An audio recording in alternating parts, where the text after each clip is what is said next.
Yeah, I got money on my phone and money on me. I got all these hoes, but still lonely. They been blowing on that strong, but still so weak. I've been high in a drone, but still low-key. We been sitting on the floor, they in the nosebleeds. Lately I've been in control, they can't control me. Yeah, they about to get exposed for being so cheap. I've been sticking to the code and I ain't gon' cheat. Yo, grew my hair and took the grill out. Think it's time to put it back in. Trying to get into that big house, turn the crib into the mansion. Needed something with that big bounce. You know I had to hit Jackson. Aaron Rodgers with the quick routes. I'm with the gang, we packing. We on the field that Lambo. Might peel in a Lambo. Running drills in my camo. They know what the M stand for. Still got fam in Hawaii, yeah. Couple fans in the lobby, yeah. Couple grand in my pocket, yeah. Couple grams of wasabi, yeah. Eye it up, no glasses. Light it up, no matches. Wife it up, no ratchets. Might turn my wife to an actress. And we gon' make a movie, no Kim K.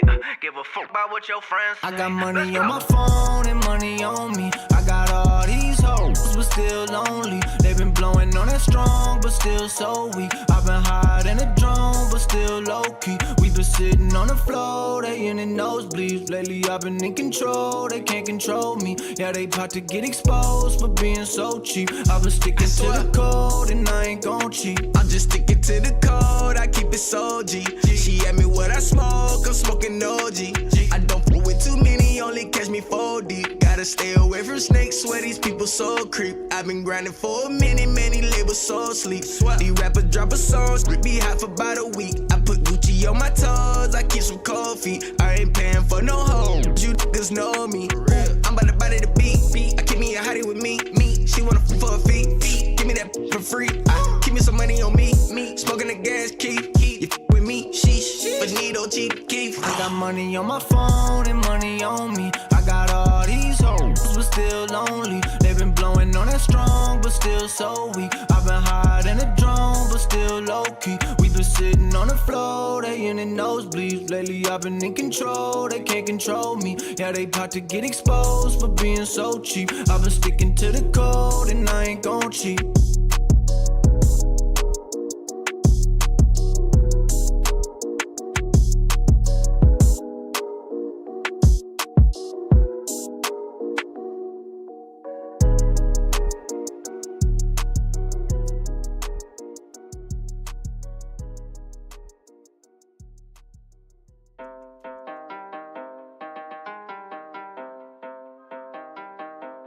Hop in the car, watch it go vroom, vroom.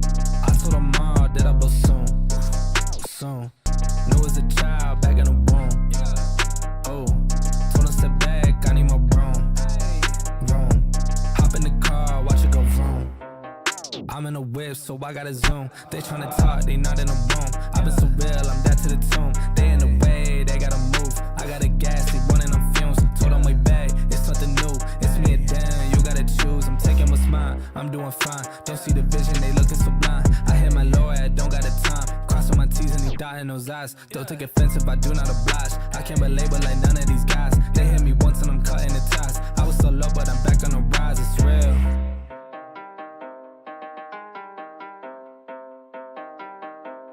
Hop in the car, watch it go vroom, vroom. I told her mom that I blow soon, soon. Knew as a child back in the womb. Oh, told her step back, I need my broom, vroom. Hop in the car, watch it go vroom. I'm hopping now I gotta go. I'm looking back, they not even close. I had a 4, now I need a ghost. I got a wave like I'm on the coast. Same ones are down and I dare the show. So way that I'm ballin', they think I'm a pro. I'm getting sick by the money I gross. They saying whoa, I told them all what this is. I told them all I don't miss. Said it's my time, look at this shit on my wrist. And when they shootin' this brace, I'm going in. In a new gig, gotta shift. I cannot stick to the script, I cannot wait. Watch how I get it and flip. It's just how I'm doing this shit that I'm going. Just how I'm doing this shit that I'm going. Ayy, just how I'm doing this shit that I'm going.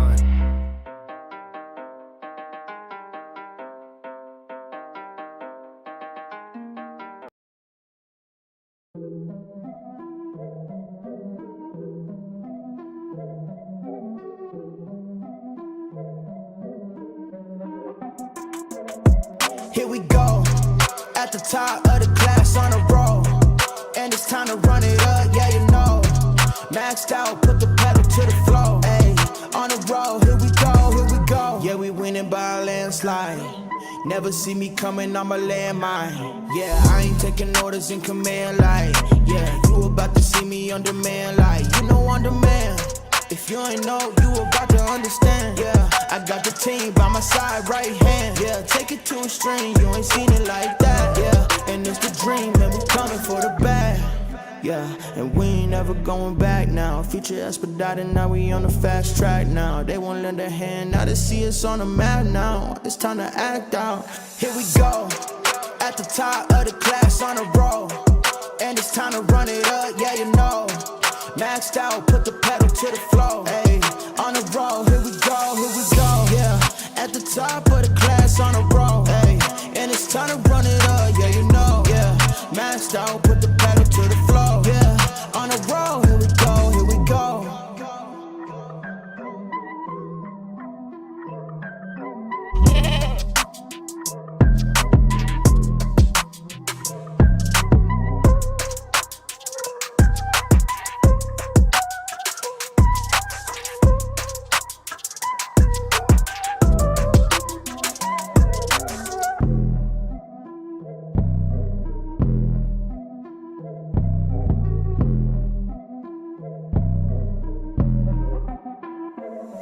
Here we go, at the top of the class on a roll. And it's time to run it up, yeah, you know. Maxed out, put the pedal to the floor. Hey, on the roll, here we go, yeah. At the top of the class on a roll. Hey, and it's time to run it up, yeah, you know. Yeah, maxed out, put the pedal to the floor. Yeah, on the roll, here we go, here we go. Here we go. On a roll, here we go, here we go.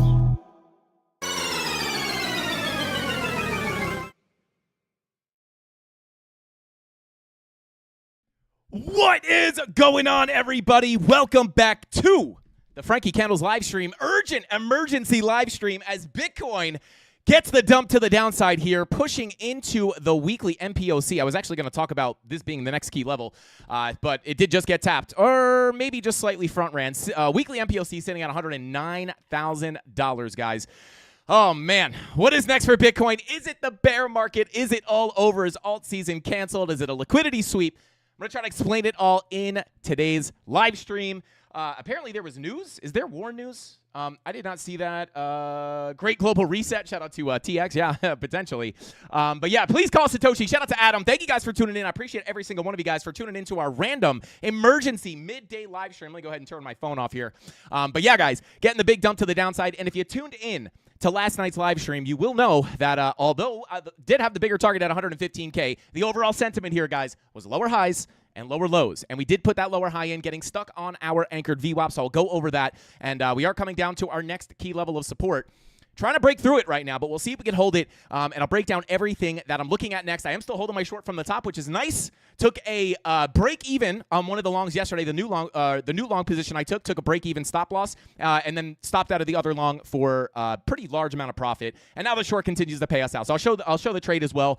But yeah, what are you guys thinking? What are you guys thinking? You think it's it's all over? Let me know. H Bar to the Moon said, "Love a live stream when I'm at work. Let's go." Shout out to H Bar. Welcome in, bro. 107K is next. Yeah, shout out to X24. We thought about making that the title because obviously you guys know we have some liquidity sitting below 107,000, and it would be the lower low for our bearish retest on the macro golden pocket. So shout out to Simple Jet, said bear market ahead, boys, if we can't hold 97. Yeah, shout out to Simple Jack. I would pretty much agree with that. Erica in the chat. We got TM dropping the golden emojis. Giga long bottom in the chat. Long bottom. You got to come through with that name, bro. Let's try to long a bottom here. But without further ado, guys, don't forget to smash that like button if you appreciate these midday emergency live streams. Smash that like button. It's free $99, and we greatly appreciate it. It helps out the channel more than you think. But without further ado, let's start dishing out this sauce and jump on into the charts. Let's get into it. All right, just give me one sec here, guys. Let me close the door.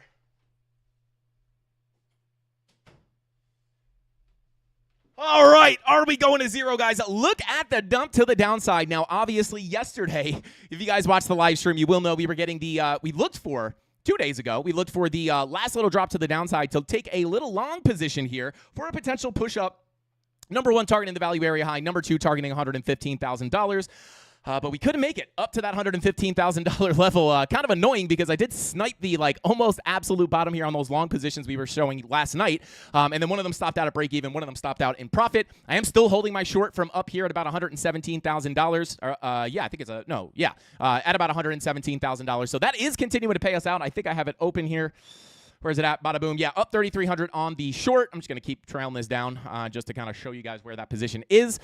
So, yeah, just kind of holding on to this position, guys. I don't want this to be, a massive short. I want Bitcoin to go up as much as the next guy. But obviously, there were many things pointing towards this. So, shout out to anybody who's subscribed to the channel, anyone who watches the daily live streams.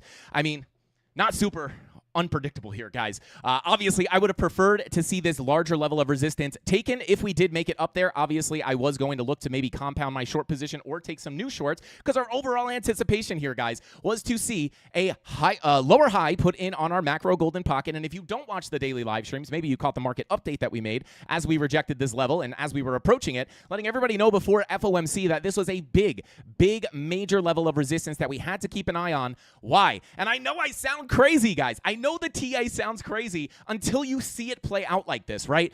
As we were pushing into this, telling everybody, be careful on FOMC because I think maybe the FOMC live stream might even had a thumbnail that said potential trap. We've been talking about that trap, looking to push up in here off the bullish news of the rate cuts coming in, but was it going to be a sell the news event? Definitely an opportunity as you were coming into this major level of resistance, which was part of the reason why we were looking for that short position in the premium Discord to take that short again at about $117,000, which is obviously paying us out right now. So the full thought process here off that rejection of the golden pocket, guys, is high, low, lower high, and this does keep the door open to a potential lower low, potentially looking to break down below $107,000. And we've drawn this out 100 times on the chart. And as we test or tried to test this 786, unless we can snap right above this, losing this 786, guys, if we can't get back above this 786, this is where, just like I said in the live stream multiple times, right, I will 100% be expecting that break of structure to the downside based off the retracement rejection here. I try to bring it up and let everybody know how important it is. We talked about the sell the news event on FOMC, and again, putting our money where our mouth is, taking that short position. And not only that, but what else did we have on the chart here, guys? We had money flow coming to the downside on timeframes like the 4-hour, right? This was a good indication that that short was going to continue to play out once that 4-hour money flow crosses over. The anticipation is lower highs and lower lows. Not that you can't long these bounces. We did long this. Obviously got stopped out at break even. And then my other long position, guys, was a compound of my long from 107K. I compounded it here. So my entry was pretty much, it was kind of like a new long position because my entry came right up here. So basically 2 long positions there. But I had a bunch of profit locked in because we caught this whole move to the upside. So one of them stopped out at break even. One of them stopped out for a win. But keeping that short open, trying to express to you guys, this is why I like to share what I'm doing with my trades because, you're never going to be able to guess exactly where the top and the bottom is every single time. But it doesn't mean you can't manage the trades in a way that can keep you paid in either direction. So, I mean, maybe we are, I hate to be, I don't want to be right about this, guys, but it is on the chart. Money flow, rejection on the golden pocket, the sell the news event on the rate cuts, and just talking about how September is not quite over yet. Was this the actual low? Well, until September ends, we might be able to see that low come in. So we'll see if we can get that to play out, but nothing really that unexpected here, right? And again, it wasn't just the 4-hour money flow. We also had some of the higher time frame money flow, the 8-hour coming out. We had the 6-hour crossing into the red. We took a look at that yesterday. And then, of course, the daily money flow, right? Daily money flow has kind of been bing-bonging around here, but overall trended out, came into the red, a little fake out into the green, and here we are back in the red. And one of the big indications here was that 2-day money flow just continually, not in the red yet, but just generally trending to the downside. And as you have this money flow chopping around on the lower time frames, even on the daily, right, that 2-day, the higher up you go on those time frames, the more smooth out that money flow is going to be. So this can kind of give you a clearer picture of what the overall trend is going to be, which obviously the bias has been lower highs, lower lows.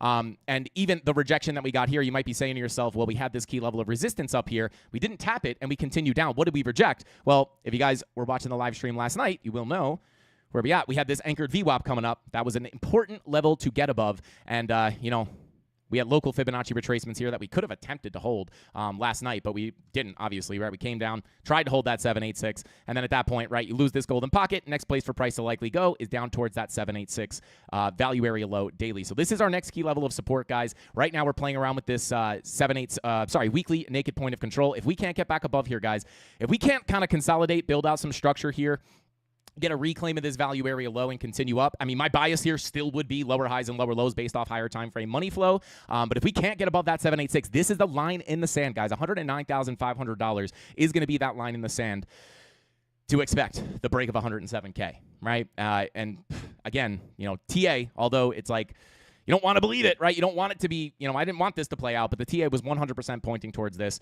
forever, right? For quite some time.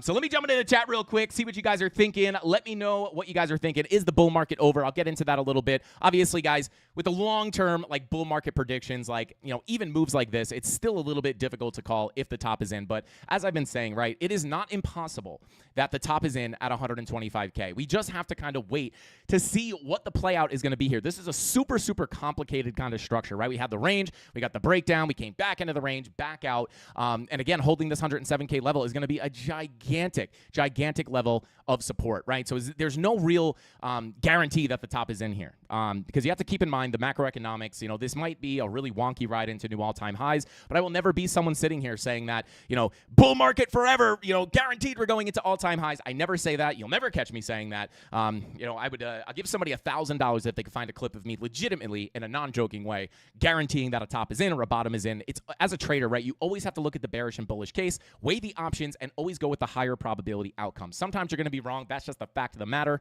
But in this case, if the TA is good enough, oftentimes you are right. And you can make money on that. So, it's still a little bit too soon to say if the bull market is over here, but we've kind of been looking at the two scenarios here of, are we going to be able to hold $107,000, which in my opinion does keep the open door to potentially see that all-time high come in, but we had to be careful around that golden pocket, right? Because if you get that macro lower high and our higher time frame money flow comes out like we're seeing on the 2-day, the 3-day, etc., especially the weekly time frame, we have a weekly red dot. Money flow still looks okay here in my opinion, but you do have to really be careful of these lower highs and lower lows just based off the money flow. So again, holding above this $107,000 level is going to be absolutely key. And if we pull up the bull market support band here real quick, just to point it out, right? We had that bull market support band. Hopefully we don't have to, I would not like closing weekly candles below that bull market support band, guys, if I'm being totally honest. So still like $107,000. If we do break it, right, it's not all lost. But, I would really like to see a quick wick there for a big bounce to the upside. If you want that move to the upside, that is kind of what you're rooting for. But again, when we try to front run what the probabilities of that happening are by looking at money flow, I wouldn't say it's very high. That 2-day money flow has not even crossed over into the red yet. And shout out to, I don't know if he's in the stream right now, but somebody shouted me out on Twitter. He's like, man, I got to give you your flowers, bro. Like, you're just like honest on the charts. If you think it's going down, you're going to say it's going down. You're never a perma bull. You're never a perma bear. Just super informational. So shout out to that guy. I appreciate that because I worked really hard to not have any kind of emotional bias in my TA. And there's a little bit of added emotion for me, right? Because I come up here every day in front of tons of people and talk about what I think is going to happen, right? And of course, always based off the technical analysis. But, sometimes, bullish stuff gets more clicks than bearish stuff a lot of the time. So, sometimes it's like, man, we want views on the channel, but, I'm never just going to give bad information I'm never going to swap bad information just to get some views on my channel. My goal here is to help you guys navigate these markets in a legitimate, logistical way, not just get people to click my videos. YouTube doesn't really pay any money anyway. But yeah, it's like I'm always going to give you information-based stuff. So this one thing to watch here is that bull market support band. The bottom of this is coming in now pretty much where we are right now at about $108,992. If we close weekly candles down there, guys, like probably a bad situation, right? We have the 2-day money flow coming out every time in the past here throughout the bull market when we lose that bull market support band. Bearish retest, right? Money flow coming out here, lower highs and lower lows to come. Was it the start of the bear market? No, but we are in a different part of the cycle at this point, right? We cover this almost every single day. We are coming very, very close to where the final moves of the bull market happen, and it is definitely not impossible that the top is in. This is not me calling the top, right? But when again, like no matter how good at TA you are, it's going to be very difficult, right? You can call the top here, you can call the top here, you can call the top here. You could be wrong until you're right. But again, like technically we haven't broken any structure here, but you could see we are starting to lose that 786, right? So 786, you have the bull market support band sitting up here as well. So just to kind of show you guys how important this support is, we don't really want to lose this, guys. If I'm being totally honest, right? You lose 107K. What does that do? Well, it puts us at risk of potentially getting accepted. And let me clean up the chart here a little bit. I'll hide the dailies, the MPOCs, etc. I'll even hide this. And I'll pull up the macro range. So obviously we have this larger volume profile, guys. Like, here's a simple outlook, right? If we get accepted into $107,000, below $107,000, right? If this does not end up in an SFP with a really, really nice high time frame bullish divergences on the 2-day and the daily, right, which might be the case, right? This is something we've been looking at, looking for that sweep down below and those daily bullish divergences. But again, money flow. Like money flow is going to indicate the longer-term trend. Sure, this will be a bullish confirmation. Sure, you can get a bounce. But when it comes to the overall continuation of the trend, if that daily money flow is coming out, that 2-day money flow is coming out, the anticipation is going to be the same thing that we saw back here, right? 2-day money flow coming out, lower high, low, lower high, lower low, right? Continuation of that downtrend, especially if we start closing weekly candles below that bull market support band. So, and it's not, again, right, like bull market support band isn't just like, oh my God, bear market, right? Like obviously you have to understand where you are contextually within the cycle, all that good stuff, right? I did not think this was the start of the bear market. Obviously, if you guys watch the channel, I was very, very, very, very, very explicit about that. But, you know, up here it's a little bit more difficult because of the timing of everything. Like we're starting to get pretty close here. And if we get accepted below that $107,000 level, guys, we might, every time I bring up this level, I talk about not wanting to deal with this, right? This 786 sitting at about 103,800. I don't want to deal with this, right? Because this is technically still a Fibonacci retracement where you can put in a lower high and a higher low and potential higher highs. But I don't like getting accepted into this volume profile because then that starts to look to me like it's a deviation above the high. You come down to retest support. You can't hold it. Money flow is coming out. Well, if that 2-day money flow comes out, guys, like a full rotation down to this POC at about $97,000 to $96,072 is not out of the question, right? And then if you can't hold that POC, you're going to be looking down to that value area low, which does sit between about 93.5 and 91,500. It's confluent with a macro golden pocket down there. But at that point, right, like what is our weekly money flow looking like, right? If we get that giant move down, is that weekly money flow coming out? Because if it is, the top might be on Bitcoin, right? And again, this is not me calling the top, right? This is the if this, then that. If we see this and weekly money flow is indeed coming out, looking like it wants to cross over into the red, if the weekly money flow is looking like this, right? This is the 2-day, just to, you know, don't get scared, right? This is the 2-day, not the weekly. Weekly still looks okay at this point, right?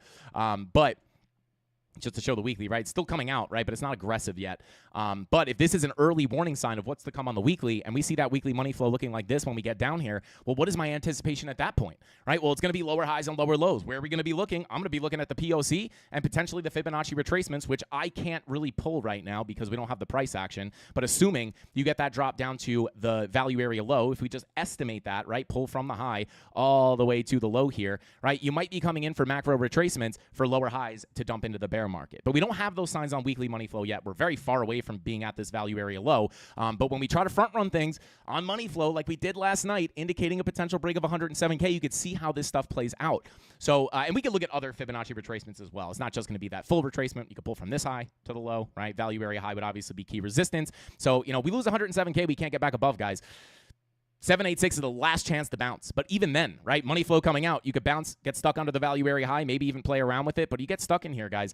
It could be a very, very large crash on Bitcoin. And I'm not here to spread fear. I'm not here to tell you the bull market's over. That's not what I'm saying. I want to be very clear about that. I'm not calling the top here. But trying to front run this money flow, just like we did locally here, you can see how often it plays out. And this is just going to be my next assumption, right, or my next educated guess. Losing that 786, massive sign of weakness. I would even say losing the golden pocket here would be a massive sign of weakness. At the end of the day, could you bounce here and see a new all-time high come in? Maybe. But the lower you come, right, the less and less those chances become. So, and we've talked about this so many times in the past. I kind of stopped talking about it once we started bouncing, right? Because it was nice that we held support here, caught that nice long position, but, you know, we're back down here, right? So we have to re-bring up these levels and re-bring up this scenario of getting stuck inside the volume profile, going to the POC and going to the value area low. And this works on all different time frames. This is just a high time frame example of the volume profile theory. But if we come on down to the lower time frames, right, this is exactly the same thing as what we looked at locally down here, right? It's like, well, hey, what are we looking at, right? Well, if you get accepted into the range, you can't get out. Sure, you get the bounce off the POC. This is almost the exact same thing I just explained on the larger profile. Maybe you get the bounce, try to escape, but if you get accepted back in here, POC, lose the POC, you're looking down towards that value area low. So just like a simple way to look at the market and just to kind of show you guys why this $107,000 level is so important. Honorable mention, 104K. I mean, but that is like, really don't want to lose this, guys. I cannot be clearer about that. So yeah, hopefully it's hopefully it's not the end. But that's the warning shots, guys. And money flow and the TA has really helped us guide what is going to guide us on what is going to happen next year. And, I pray that TA doesn't play out, but lose this value area high, guys. Definitely not going to be a good sign for Bitcoin. Will there be a news catalyst? Maybe, right? Maybe more news comes out and, it gets worse. But that's what I'm looking at for the most part. And these are the biggest key levels. $107,000. Look for the liquidity sweep. Look for the daily bullish divergences. But even then, right, we still have to be careful with money flow coming out for the continuation of that downtrend. And I could bring up all the times in the past that this is kind of similar things have happened. I already talked about here. We could even talk about 2021, right? Come back over here. I'll get rid of this bull market support band. Even back here, right? It's like, well, sure, the weekly money flow was really the big signal to indicate that the bear market was here, right? And this is what I made my call off of. I was like, hey, massive bearish divergences. You got the liquidity sweep at the high. You get the breakdown. Lower highs, you have the bear flag, right? Lower highs, lower lows are to be expected. Why? Because your money flow is coming out. But when you have a weekly money flow crossover, you're not looking for a little drop, right? You're looking for a massive drop down. Now, we're not here yet, right? We don't see this happening just yet. But if you look a little bit earlier, if you take a look at the 2-day, where's that 2-day money flow crossover? Let's do a little bit of investigative TA. Well, look at that 2-day money flow crossover. Starts crossing into the red here, right? Maybe we're in a little bit of a situation like this, right? 2-day money flow crosses over. Trend does indeed continue down, but it's really that weekly money flow crossover that is the signal that the bear market is here, right? If we came down to this key level of support, which was a 786 golden pocket retracement, right? The 2-day money flow crossed over into the red. We came down here. We got bullish confirmations, and the weekly money flow still looked good. Well, you could look for a higher low and a higher high. So when I say the weekly money flow is the most important thing to watch here, I am not joking around, right? So if we do get the bigger drop down, right, say to this golden pocket, 786, right? Like we want that money flow to be looking really good. And if it's a bigger drop down to this golden pocket or 786, the weekly money flow is going to be even more important, right? I don't think, even if we drop down to this 786, the weekly money flow is going to be crossing into the red. It's just too early. It's not enough time for it to rotate down. So I do think this is going to be the bigger zone to look for that at. But this could be that early 2-day money flow crossover, right? And then you have some time to come down, wiggle around, weekly money flow starts to bleed out, and then finally you get that weekly money flow crossover. So is this the early warning sign to get this? Maybe the 2-day money flow crossover gets you stuck in here, gives you the rotation down, and then as we get here, you kind of do one of those bear flags, right? Or you kind of just retrace, get little retracements with money flow coming out on the weekly, indicating a lower high and a massive lower low. So I'm not calling the top. I want to be very clear once again. If you just tuned in, you're like, oh my God, he's calling the bear market. I'm not calling the bear market. There's not enough here for me to say the top is in. But we are at, like, we need to bounce. Like, it's not all the time that I say this, guys. Like, even here, I think most people are like, why is this guy just, like, chilling? Like, he's not freaked out. He doesn't care. Why is he not bearish? I don't understand. But there's reasons, right? But with the where we are in the cycle, with what we're seeing on the charts, it is a little bit scary here. Not to spread fear, but it's just the fact of the matter. We really, really got to hold these levels. All right, let me jump into chat real quick. Shout out to Lasers Go Pew Pew. Sorry, I was watching the chart. Welcome in, Lasers. Kalia says, was alt season during the consolidation after the 2-day money flow crossover? I personally don't think we've seen any alt season at all. I wouldn't consider that an alt season. The only alt season I would consider was back in November of 2024, like during the Q4 of 2024. That was like the only kind of alt season kind of signal that we had, or alt season behavior that we had. Wasn't true alt season feeling, but that was like the last time we saw that. I don't think there's been like any kind of alt season behavior up here. Although the charts, right, dominance looking weak, all that stuff, macroeconomic environment, right, like all that stuff looks like an environment where we could eventually see an alt season come in. And we've been talking about this even on Ethereum, guys. It's so funny, right? Like I talk about Ethereum getting the bigger drop down, potentially targeting. We looked at this last night and like every live stream looking to come down here between about, actually, let me pull it up on this chart, right? Because I have all the levels marked out. Getting the move down here. We have the monthly MPOC. And then even so, right, we can get a bigger drop down to about 35.30. And this could still be a decent place to bounce in my own personal opinion, right? But then everyone's just like, oh my God, bear market, alt season's canceled, right? But like we've been talking about expecting a drop down here for so long. But it just goes to show the emotional sentiment of the crypto market. I mean, it's absolutely insane. So I wouldn't even say any structure is broken here on Ethereum either. But yeah, I mean, we're just seeing the moves that we've been looking for. And I don't say that to be like, oh, we know exactly where price is going to go. But like this is where TA has been pointing to. So it's definitely getting a little bit scary, guys. Definitely getting a little bit scary, but again, or not on Ethereum really, but Bitcoin definitely had like a pivotal moment here. I mean, no one can really argue that, right? Like based off the TA, this is definitely a huge level that we want to hold. So yeah, I mean, at the end of the day, guys, tons of things can play out here. I'm not going to bring out every scenario that can play out. I think I basically just covered really everything on the higher time frames, and it shouldn't even really be new, right? Because when we were down here, we were talking about the same kind of scenario. But what we really wanted to see here, right, for this to end in a bullish parabolic move to the upside, was we wanted to hold on the top of this golden pocket, right? Starts to look okay, right? And we're like, all right, this is nice, right? If money flow comes up, maybe we can get accepted back into the profile and start rotating up into a new all-time high. This would have looked good, but why were we so careful on that golden pocket retracement during FOMC? Well, it's because of money flow. Money flow was coming out. So we're like, hey, this doesn't look like the high probability scenario for new all-time highs. The higher probability scenario looks like lower high, lower low, break of structure to the downside. Same thing here. High, low, lower high, lower low, break of structure to the downside. If you watch the channel, you'll be like, yeah, we do remember that. Dang. So yeah, I mean, don't shoot the messenger, guys. I'm just looking at the charts, bringing you guys what I see. The nice thing is we can make money on the shorts, right? And again, I'm like, I wouldn't say this is like a macro call for the bear market or anything like that. But you do have to at some point start asking yourself a question, right? Especially if you're in profit. I would say especially on Bitcoin, right? If you're in profit, it's like, you don't want you to hold to the top. And for me personally, right, like obviously my entries on Bitcoin are much lower. So this like doesn't really hurt my portfolio too much. I was buying in down here, right? So I'm still in massive profit.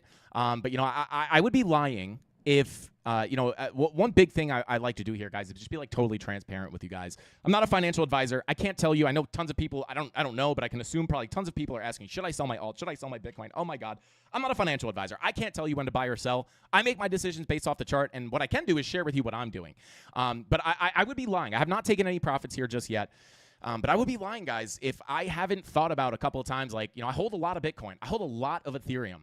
And in the case of something where we don't see alt season, right, or the top is potentially in at 125K, is holding on for $137,000 to $140,000 enough, an extra 30% to... Is it worth the risk of me just holding on here and just gambling on the fact that we're going to come into new all-time highs? Would it be a smarter decision from holding all the way down here and enjoying this entire move to the upside? Would it be a bad idea to take some profits? I'd be lying if I said it hasn't crossed my mind. And if I do, I'll obviously let you guys know. But it is, I know it's a different situation that a lot of people are in, right? Like not everybody is in from $20,000 to $21,000, or I think $21,000 to $22,000. But I can't tell you, right? People say, should I sell my Bitcoin? But I need more context, right? And even if I had the context, I can't tell you where to buy and sell. For all I know, you could get a giant wick down here and then send it back into new all-time highs, right? No one really knows what's going to happen here. Just a little peek behind the curtain, guys. Not me. No one else you watch. No one knows 100% what's going to happen, right? You can only make your bets on the highest probability scenario and be okay if you're wrong, right?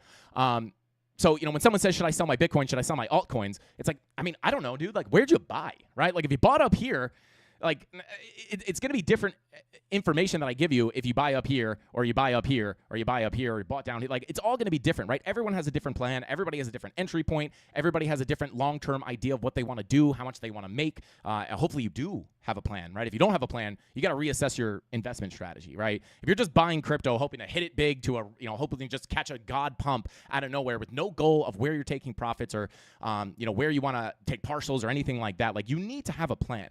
And without that information, I can't really give good insight into what I would do, right?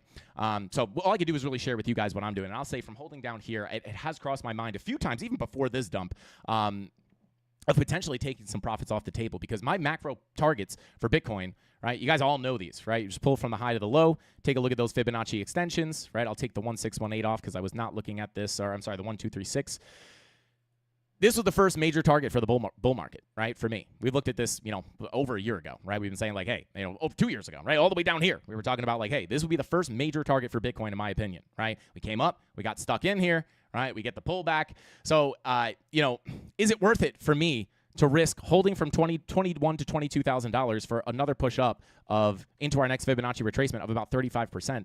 I mean, not really, right? The risk reward there is not huge.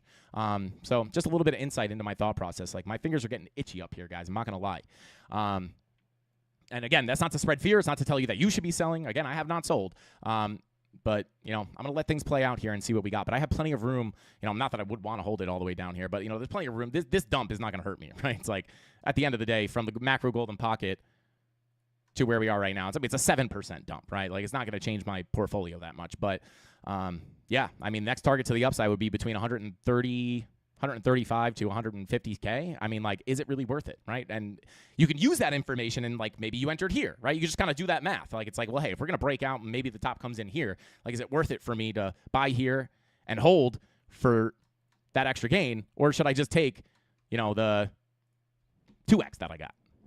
You have to think about it, right? No one can make those decisions for you, unfortunately. So, yeah.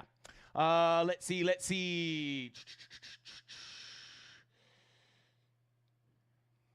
Shout out to Tapper, said, after the CZ Binance shenanigans this week, I am not convinced this isn't all a shakeout. It could be, right?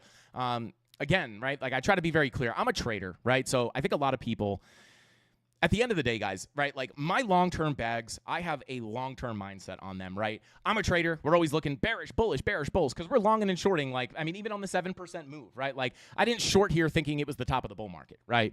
I shorted here anticipating a move down to some local levels and potentially a target below $107,000, right? If I think I can capitalize on that move, yes, I'm bearish on that move, right? But not bearish overall necessarily. I mean, even though the context here on the higher time frames is overall bearish, but it's not always the case. So I like to try to separate, right? Like, when I'm longing and shorting, these are usually short-term scenarios. And when it comes to my long-term spot bags, like, I have a very long-term outlook, right? I've been holding my Bitcoin for a very long time, right? So it's, and calling these macro tops, calling the top of the bull market, like, I'm not really interested in, you know, granted, you know, if I was still holding my short from the top, sure, I would have had a short from the top, right? But, like, I'm not really in the business of being the guy who, like, called the top. I don't really care much about that. I don't really have much of an ego when it comes to this because I'm here to make money, not to float my ego. I don't really care, right? Like, give me the money. I want money, right? I don't care about my ego or anything like that. And honestly, the more ego you have, I think the worse you're going to wind up doing. So when it comes to the long-term stuff, like, I'm chilling, guys. I'm not, like, panicking. I'm not freaking out. I'm just looking at it from an informational, you know, database perspective. And I encourage other people to have long-term outlooks as well. And if you're holding altcoins from the top or you're holding Bitcoin from the top, just identify that as a potential mistake. And again, I'm not saying the top's in. I have to say it again, right? I'm not saying the top is in, but you have to start thinking about this, right? Like, people are just like, we're in the bull market. Why would you ever think of the top coming in? Well, if you don't entertain those ideas, chances are you're probably, if you were just sitting here hoping for 100K, bull market, we're going up forever, you know, you would have held all the way to the bottom, right? So you have to keep, you know, people hated me, guys. People hated me when I literally onto this golden pocket retracement with the weekly blood diamond and the money flow coming out on the weekly. I was talking about how this does not look good, and people cooked me in the comments. But I don't care, right? I'm happy to take those arrows for giving honest information, right? So yeah, you have to think of all this stuff. But yeah, short term, I would just say watch these next key levels. Getting a little bit of a bounce here. I would say locally, the 786 here would be very, very nice to reclaim. We're looking to potentially hold on top of this right now. Pull up the local levels as well and go down to a lower time frame here. So let's see here. We did have some single prints in here. This is probably potentially what this is filling. Let me see. Let me pull up exo charts real quick. Yeah, we do have some single prints above leading into about 110,500. My exo charts is a little glitched out here. It's not showing me the price.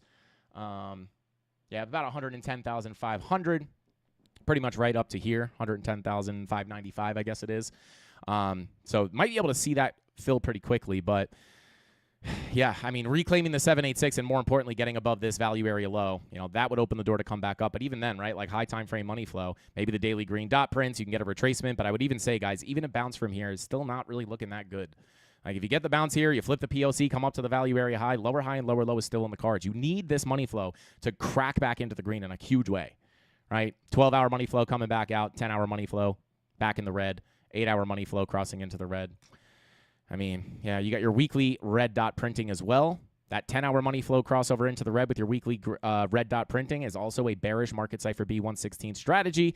But if you're not paying attention to money flow, your idea here, low, high, higher low, higher high, the structure would call for that off the Fibonacci retracement, but money flow is not. Money flow is pointing towards this, just like it was yesterday, right? It's like, hey, can you bounce off the golden pocket? Sure. Can it give you a higher low and a higher high? Sure. But that's not what money flow is pointing to. Money flow is pointing towards either the push up to 115K and a drop down, or if you can't get above that anchor VWAP, maybe the lower high comes in there, and that's exactly what happens. So, yeah, I would say this is the zone to get above. I'll mark it out. We also have a daily here that we had in Confluence. This zone sits between 110, 141, and 109, 432.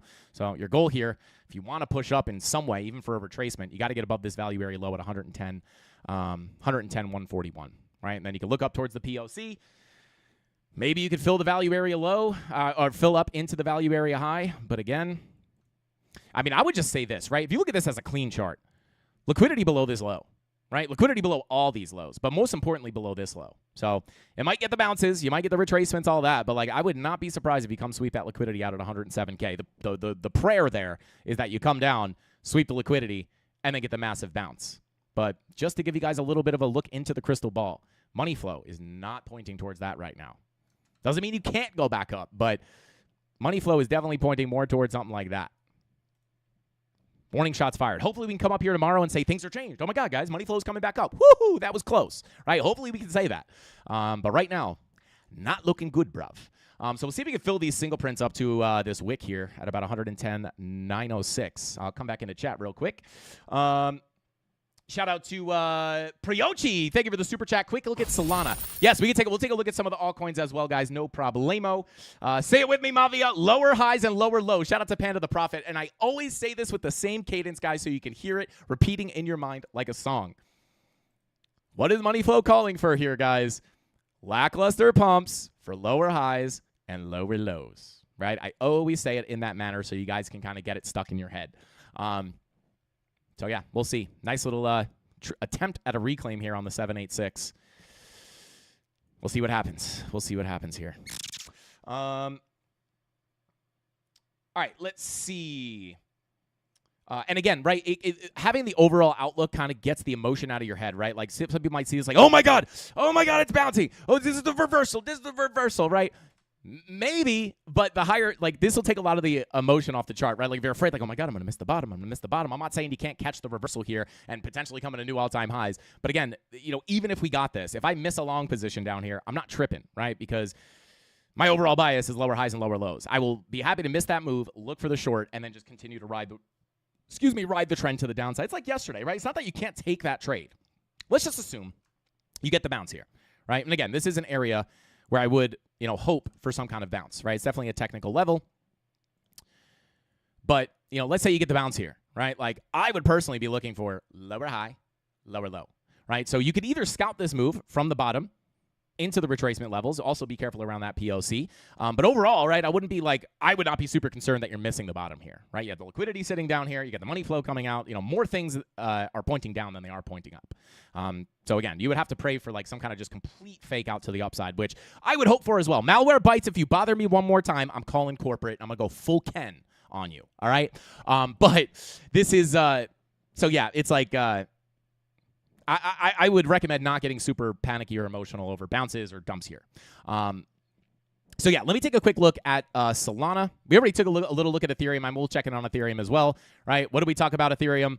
On Ethereum yesterday, right? We were chilling below this value area low, right? We deviated above the high, couldn't get back out, went to the POC, went to the value area low, which were kind of the same level. We lost the range. And then yesterday I was looking at two things, right? We had the wick down here, which is very likely to get filled. And then the key macro 786 Fibonacci retracement. This is your big level, right? This is the doorway to new all-time highs. And you might be saying to yourself, oh my God, we lost the doorway to all-time highs. Is it over? It's definitely not what you want to see, but it's not impossible to hang out down here for a little bit and then get macro reclaims of it for a massive move up. And, I hate to be super repetitive, right? But it's important.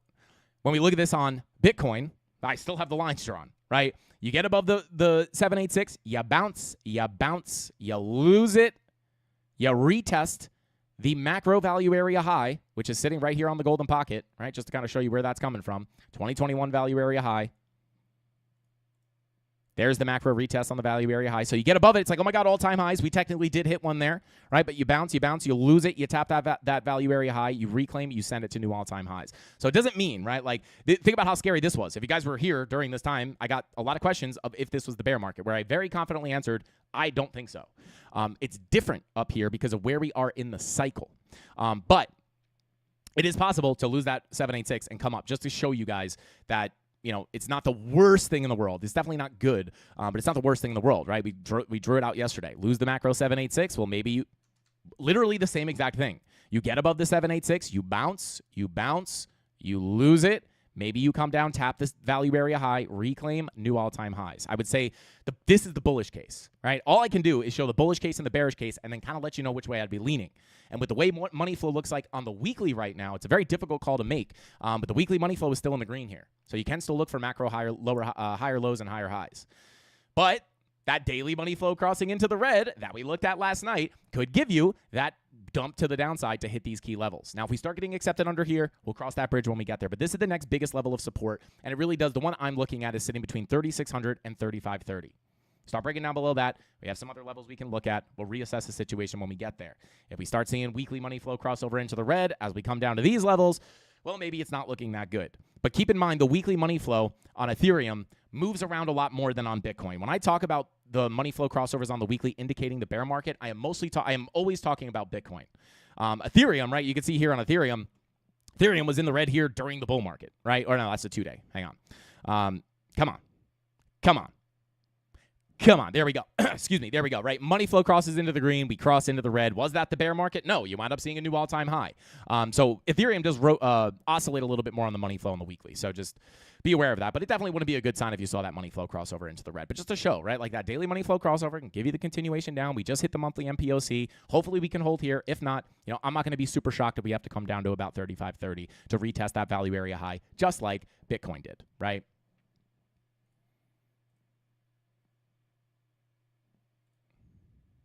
Am I tripping? Where'd that chart go? Just like Bitcoin did, right? Lose the 786, tap the value area high, send it up. So we'll see what happens, right? A lot can change by the time we see that all play out. Yeah, so looking at the lower time frames on Ethereum, take a look at the 30-minute here. Yeah, I mean, this monthly MPOC would be a big level to reclaim. This is a massive, massive high time frame. Nika point of control sits at about 38.75. Again, do I think it's a high probability that that is the bottom? Well, look at your money flow, right? Like, don't even listen to me. Just look at the chart. What does this indicate? Lackluster bounces, lower highs, lower lows, right? Does it mean it's all over? No. I'd be more concerned if we start seeing that same signal down here, right? I would hope that maybe you can get the money flow to come into the red. You get lackluster retracements, lower highs, lower lows. Maybe that money flow crossover comes into the red. And then as we come down here, if you start seeing bullish confirmations with money flow crossing into the green, well, that could be very nice. That's very similar to what we saw on Bitcoin. Let's see what happened down here, right? What happens here? You come down, you get the bullish divergences on the daily, lower lows, higher lows, money flow crosses into the green. Well, now you can look for macro higher lows and higher highs for the bigger continuation up. That's what you want to see on Ethereum if you come down and retest this value area high. Plain and simple. All right, daily bullish divergences is what I would look for, money flow crossing into the green. But until then, it could be a rough ride to get down there, right? So there's a little bit of sauce on ETH. Low time frame, you're looking for the reclaim of this value area low, but I'd still be looking at them as retracements. Key levels of resistance, I think we actually looked at these yesterday, but I will bring them up. Obviously, your value area high is going to be a big level to watch. Golden pocket 786 value area high. And then you could potentially even pull some of these local fibs as well. It doesn't really bring the level down much, but if it came on down to like a 30-minute or something, we can probably find some. Let me see here. Let's pull it from here. So something I might be interested in there could be something like this.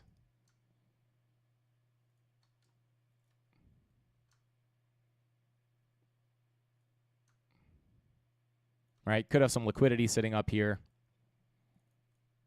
I mean, this is low. I don't know if it's going to play out, guys. It's super speculative, but right, if you can get the liquidity sweep above these highs into the golden pocket 786, might be an area to look for a short back down.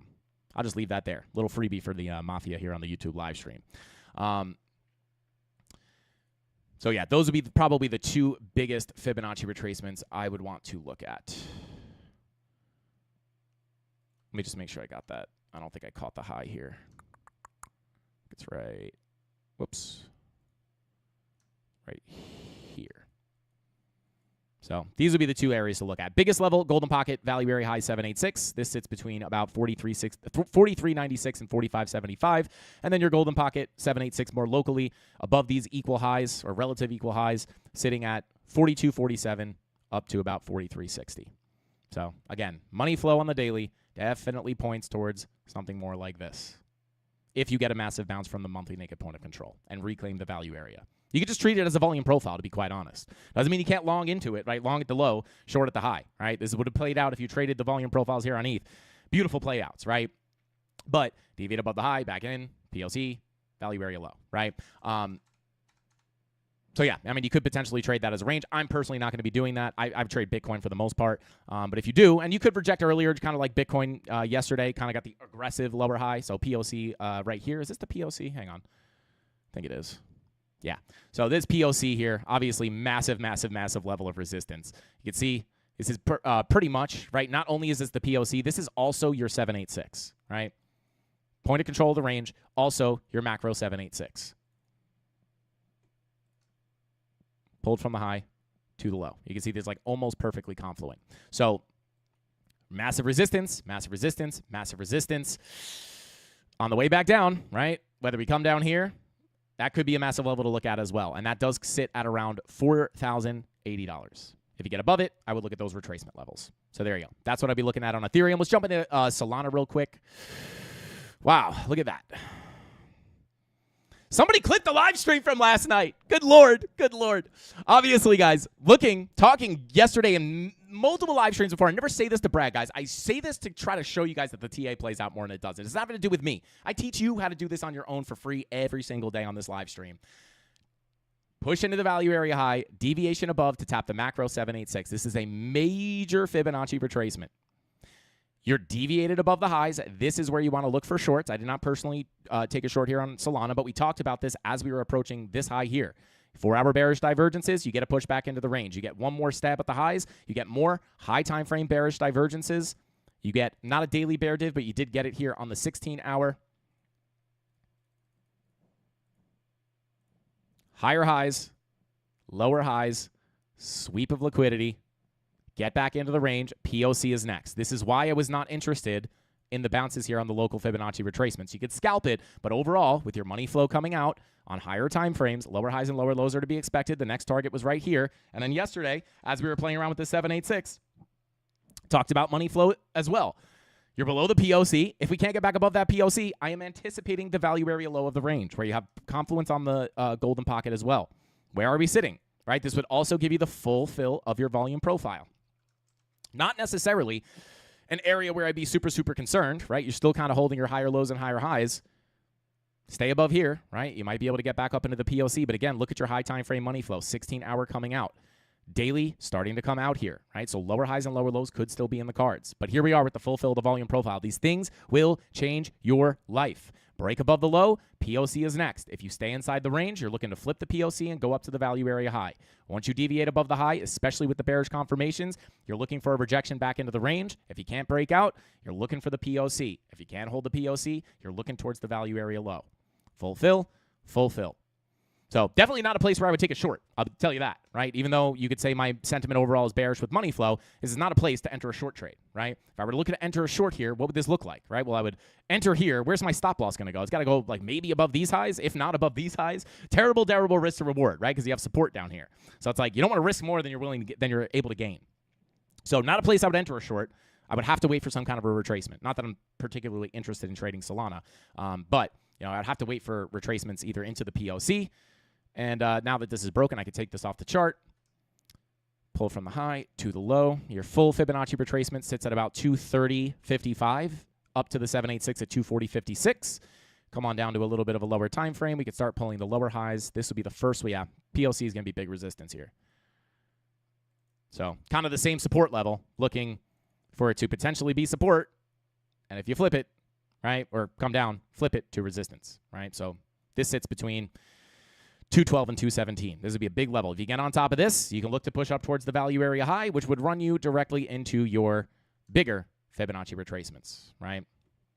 So I would say the biggest level here is probably, if you want all-time highs on Solana, I'd say you got to break above that 786 and value area high zone, sitting between 240.56 and 248.61. So, but for now, I would say this is your next major level of resistance here. Why would I be looking for this? Money flow. Very simple. You have the bullish divergences here on the 4-hour, so again, maybe you get a bounce. Doesn't mean you can't scalp these moves. But again, just be careful on the way up. The context for this long position would be, hey, scalp until proven otherwise. Right? And if you took a long down here, just for example, right, you could see even if you have a target of the POC, stop below the golden pocket, right? Like the risk to reward here is much better than the short risk to reward, right?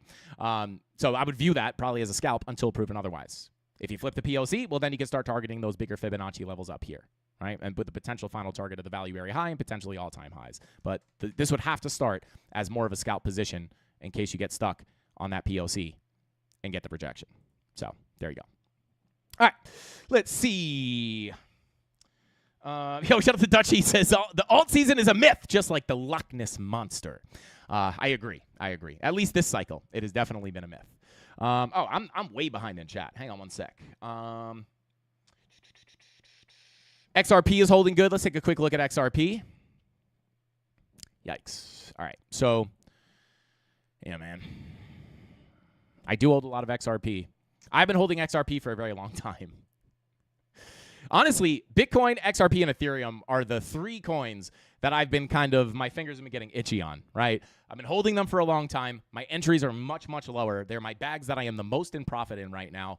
And when I start to say, like, it is getting a little bit itchy for me, right? I am in massive profit. I bought much lower. So not saying that you need to consider selling, but for me personally, my fingers are getting itchy on XRP. My fingers are getting itchy on Ethereum and as well as Bitcoin. But as we know, we've been looking at this same chart for XRP for quite some time. And, man, I should have, when I drew these, I was talking about leaving these levels on the chart. But when you look at this, right, we got the push into the value area high. We came back into the POC, big rejection, kind of similar to what we're looking at on Solana. Right? If you get the bounce, like that POC is going to be key resistance. But as we look at this on XRP from the high to the low, right? Golden pocket 786. This is your next big level of resistance. We looked at this level last night. Be careful.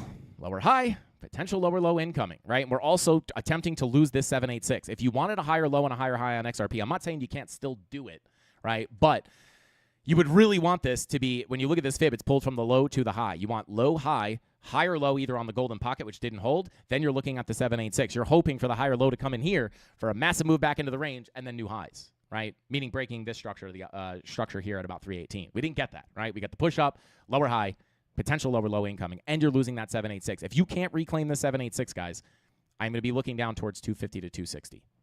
Simply put, right? Same thing as yesterday. We just got the rejection here. So that's what I'm looking at on XRP. As far as money flow goes, it's come on. Pretty much the same as Bitcoin, right? Money flow in the red on the daily. 2-day money flow crossing over into the red now again as well. Got to be careful of lower highs and lower lows. So this is your next target here between 250 and 260 on the macro golden pocket. Yeah, I honestly wouldn't. Yeah, we really need to get a big push up here for me to start feeling like we're not going to come down to 250 to 260. Number one, reclaim 786 at 280. Can't do that. I'm looking at 250 to 260. Let's see. Shout out to Wick589 said, you can't scare me, Frankie. Thank God. Hopefully I'm not scaring anybody. This should not be scary. Shout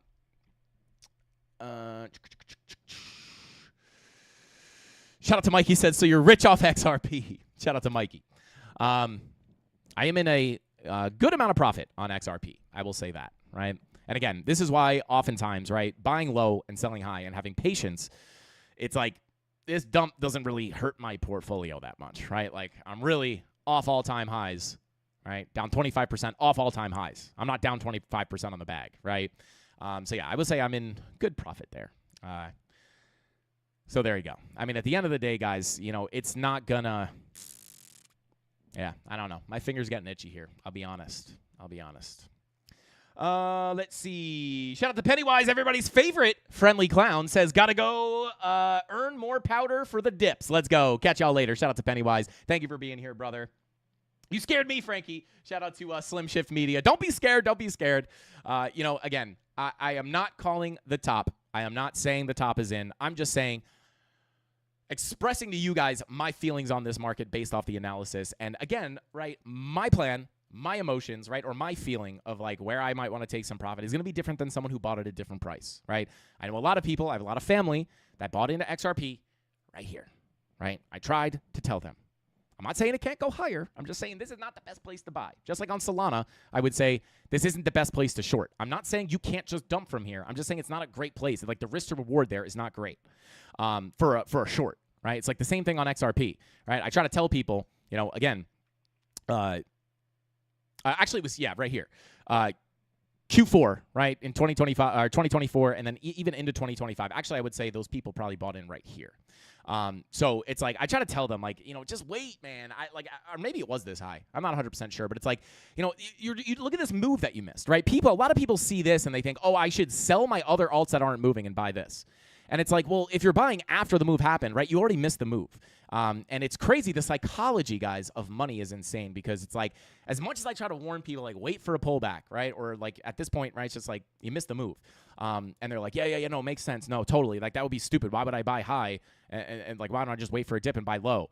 And then it's like, they're like, screw it, man. It pushed up again. I bought it. I'm just like, why? No, it's not like, don't do that, man. I know it's hard. I know it's really hard. It's much easier said than done.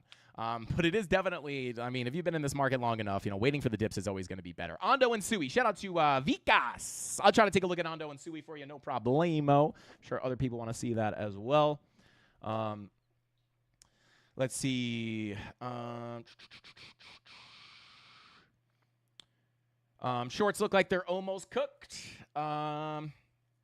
That's me. Shout out to Isaac. And don't feel bad about it, bro. Don't feel bad. I mean, this is natural human psychology, especially when it comes to making money, right? Like, the human psyche is looking for the lottery ticket. They're looking for the way out. But the truth is, wealth is built over time. And I'm not saying you can't get rich quick in crypto, but it just shouldn't be your goal, right? You should have a well-diversified portfolio. If you have a coin that 100Xs, cool, you were exposed to it. And then in hindsight, you're always going to say, man, I should have put all my money in that, right? Well, you could have won the lottery too, right? It's like, man, I should have bought 1,000 lottery tickets. I didn't know it was going to be $1 billion payout, right? It's like, it's missed gains and, missed opportunities are just none of your business. If you don't act on it, like, you can't get emotional over it because that's where the mistakes happen. Don't chase the money. It will run. You want to buy the fear and then let the money, and you want to be on the chase with the money, right? Don't have the money go and then try to chase it. Shout out to ADD Dad said, Frankie, do you pay attention to the 886? Not often. I think I do have a preset that shows the 886. I don't look at it very often. I'm not saying you shouldn't look at it. I actually think there was someone in the chat asked me if I look at the 886, and we took a look at it, and we were getting like a perfect bounce from it. I was like, maybe I should start looking at the 886 more. Maybe I'll start incorporating it a little bit more. You know what? I'll do it. I'll do it right now. Shout out to ADD Dad. I hope you're doing well, bro. You were part of a change here on the Frank Candles YouTube channel. I'll just grab this one.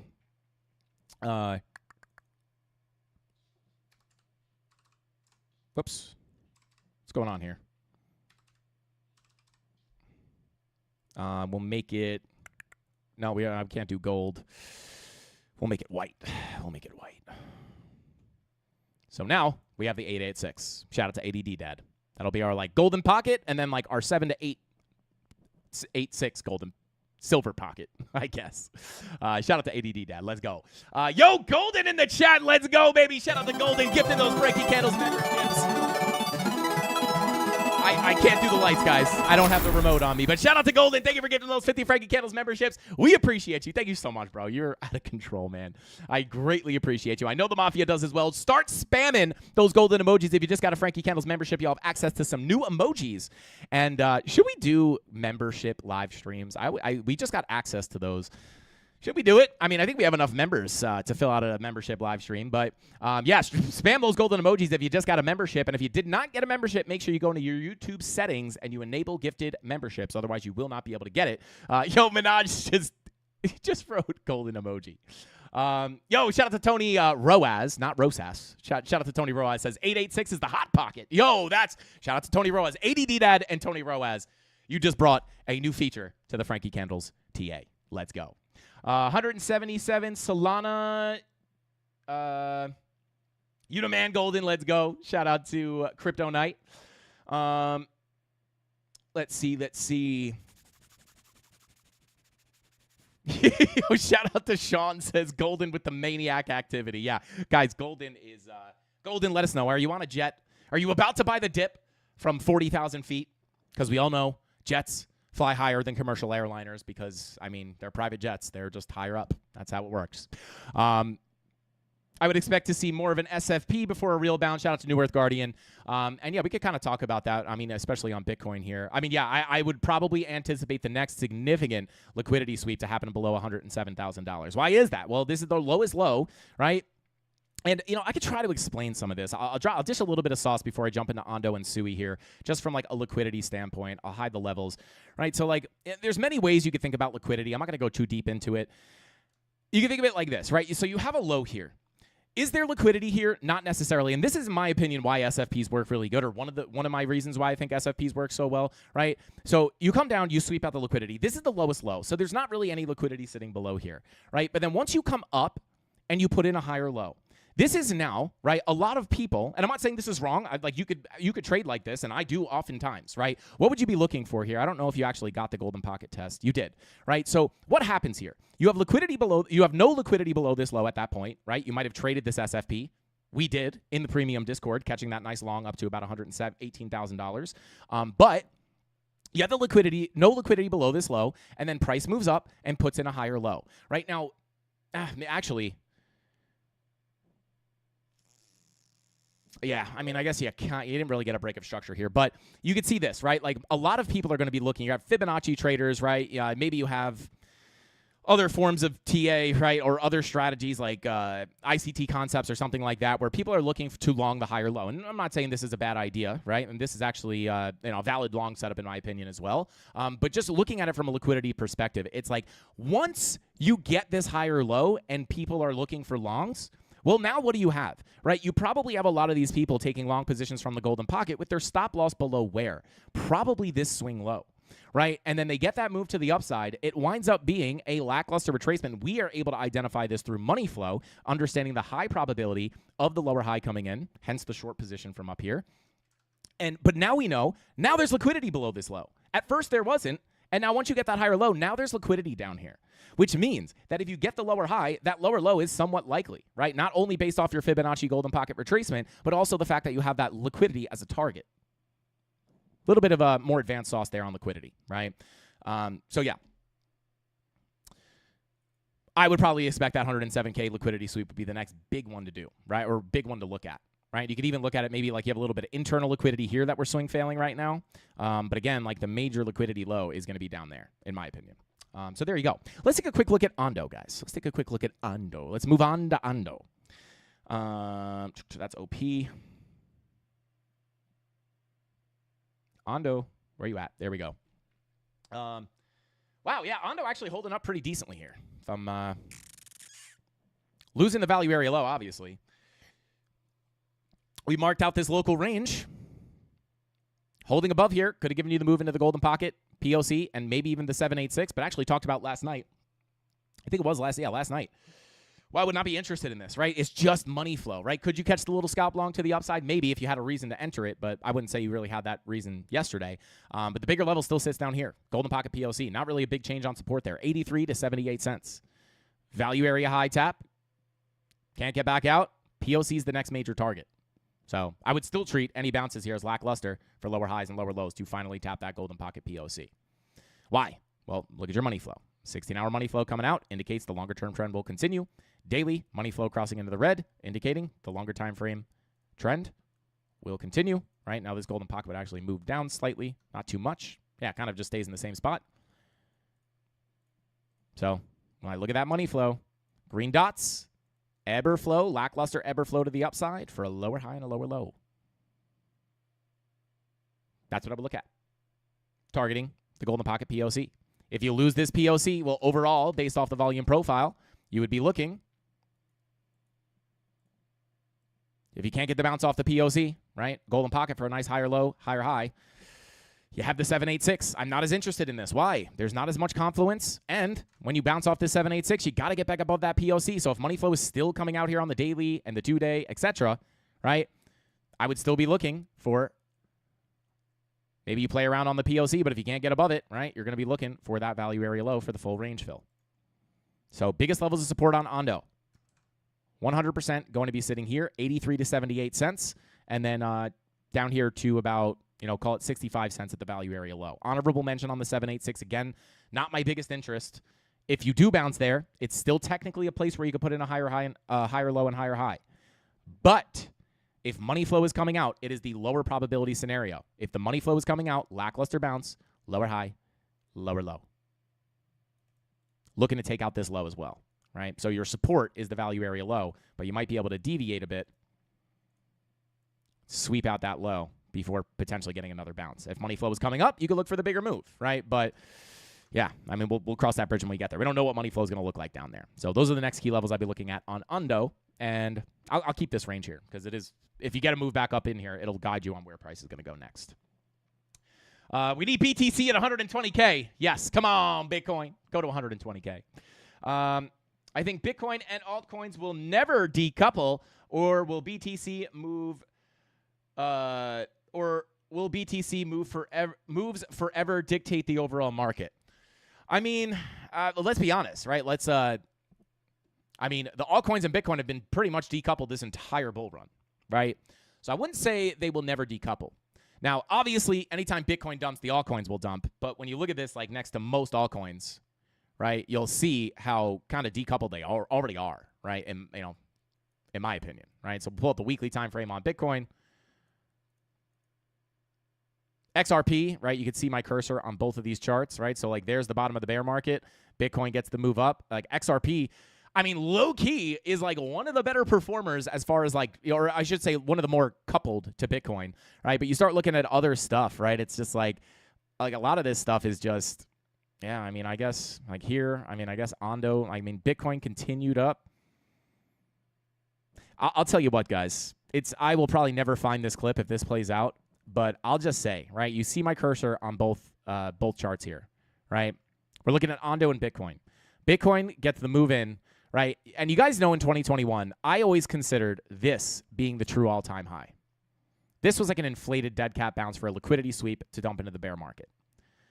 If we see something similar to that, right? It's like you can see Ondo gets the push up, right? And then where does Ondo peak out? Ondo peaks out in Q4 of 2024, which in my opinion was the only retail euphoric sentiment that we've ever had. Trump launches a meme coin. Maybe we look back at this cycle, and this is only in the case that the top is in on Bitcoin, which again is not my base case just yet. It's really hard to say. But I would say maybe this is like the real top on Bitcoin, inflated dead cat bounce, all coins peak out, go into major retracements before the bear market. Again, not spreading fear. I'm not saying it's my base case, but again, it's like really hard to say. Someone say like, do you think the top is in on Bitcoin? Like, I don't know. I know it totally could be based off of what we looked at, but it's just like too soon to say, right? It's like very, very hard to just like make those guaranteed calls of the top.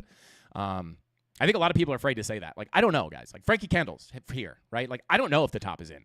I could use money flow to indicate like there are warning signs, but like you're never gonna have like a guaranteed like. And let's be honest, like even people who are gonna say they called the top here, if it is the top, like they probably weren't calling it up here, right? Like it's honestly very hard to call it up here. Most people just get bullish here. But yeah, I mean, obviously Bitcoin does control the altcoins, but it's like, I mean, they just haven't really.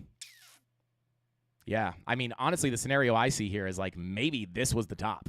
Not on Bitcoin. I'm just saying like there is an argument to be said here that like maybe we see the same thing where like the top comes in a little lower, like the euphoric sentiment all-time high, and then you get one more numeric all-time high before the dump. Sentiment all-time high, and again, looking at market psychology, we had euphoria here, right? We had no euphoria here. Here we had euphoria and euphoria, but the euphoria was less. If you look at the social analytics, massive euphoria, like even search term analytics, like massive search term analytics. And then on the numerical all-time high, it was bearish divergence when you look at it versus social sentiment. So maybe that's kind of like a similar thing, right? You get like a little peak up here, and then you get the higher high, and then like, I don't know. We'll have to look at the search term analytics. Maybe it's a similar situation. I don't know. But yeah, man, that would be brutal. That would be absolutely brutal. But yeah, obviously, when Bitcoin dumps, the altcoins are going to get, hit even harder. But I mean, we had a lot of altcoins, especially like the Dino coins, getting no pop, right? Whoops. Right? Like we always bring up DOT. Like DOT is the struggle of the century here. It's like Bitcoin bottom comes in, bull market, DOT does nothing. Some of the other ones, right? Dogecoin did, Dogecoin is a little bit more, coupled, but they never made all-time highs, right? So it's like it has been a little bit different here. We haven't seen like none of the altcoins move. But, it might be somewhat of like a catch-up, right? It's like Bitcoin puts in the all-time high. Maybe the top comes in on Bitcoin, and then all that liquidity floods into the alts, and then they put in their all-time highs later. It's definitely something you could see happen. We've covered that many times on the live stream as well. Just some thoughts, just some ideas, some food for sauce, as I like to say. Those days were nuts. Yeah, shout out to Lasers. Is this a premium live stream in place of Friday's show, or are we still having a premium tomorrow? Shout out to Crypto Alt Delete. Yeah, of course. We'll have a premium live stream. I just went live because Bitcoin was dumping. Shout out to Crypto Alt Delete. Shout out to French Toaster said I'm low-key kind of excited for the bear market. I'm not going to lie, guys.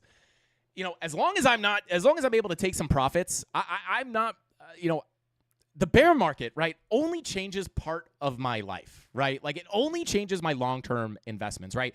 My long-term investments are like my passive wealth building tool. In a bear market, my trading doesn't change at all. I just short way more than I long, right? Still long in a bear market, right? But they're just scalps before lower highs and lower lows, right? So I'm always holding the shorts much longer. But it's like, in a weird way, I'm kind of excited for the bear market as well. I know I probably get a lot of hate for that.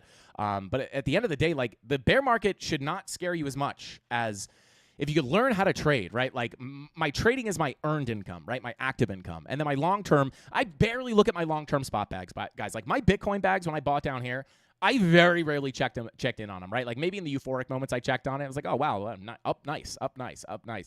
But it's like, over these years, I've only checked my spot bags, like, very, very rarely, right?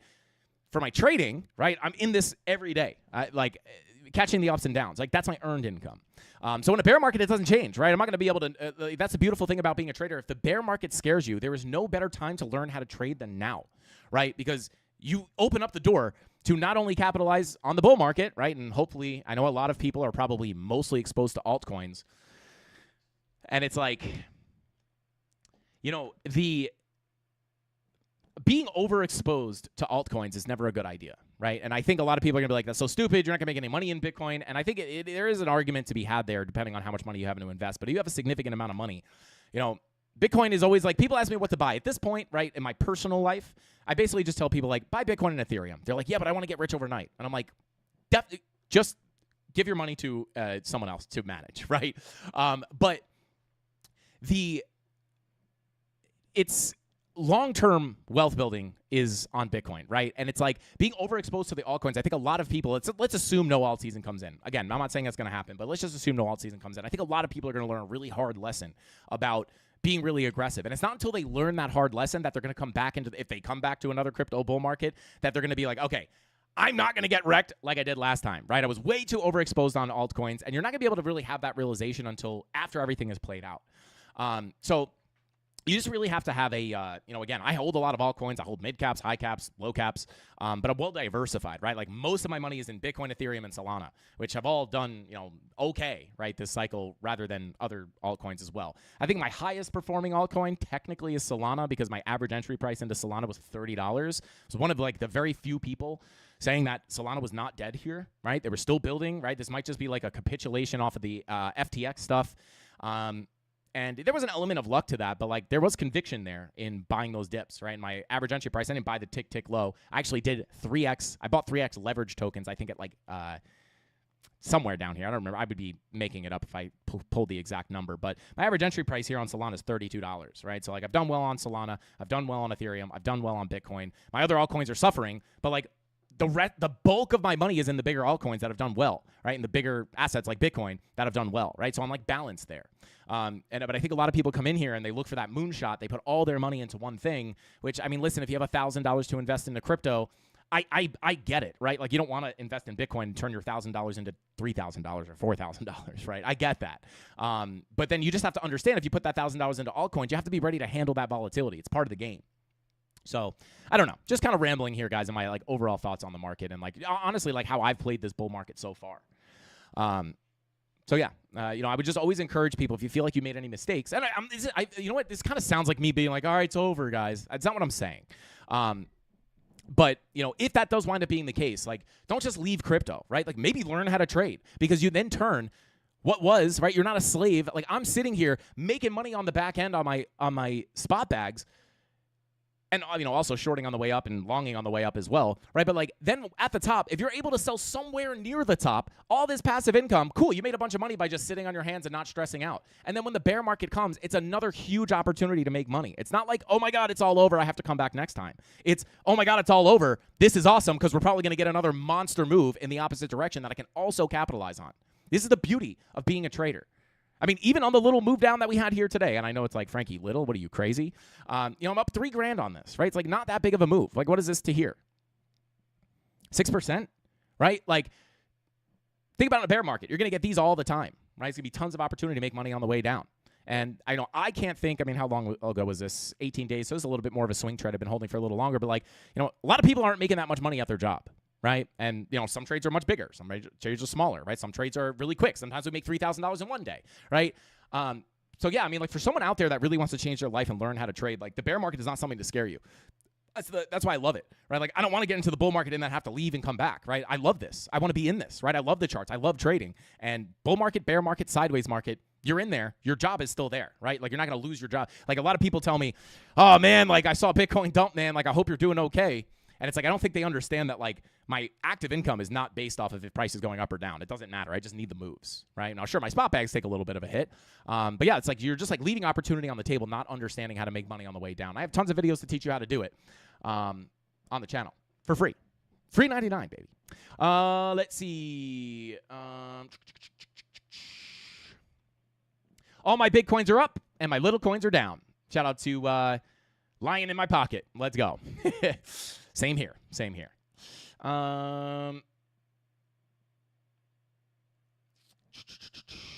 Not over till the fat lady sings. Not over till the fat support breaks, guys. All right, let's take a quick look. We took a look at Ondo. Let's take a quick look at Sui here. Let me come out of the split screen here. Let's take a look at Sui. Got to come over here.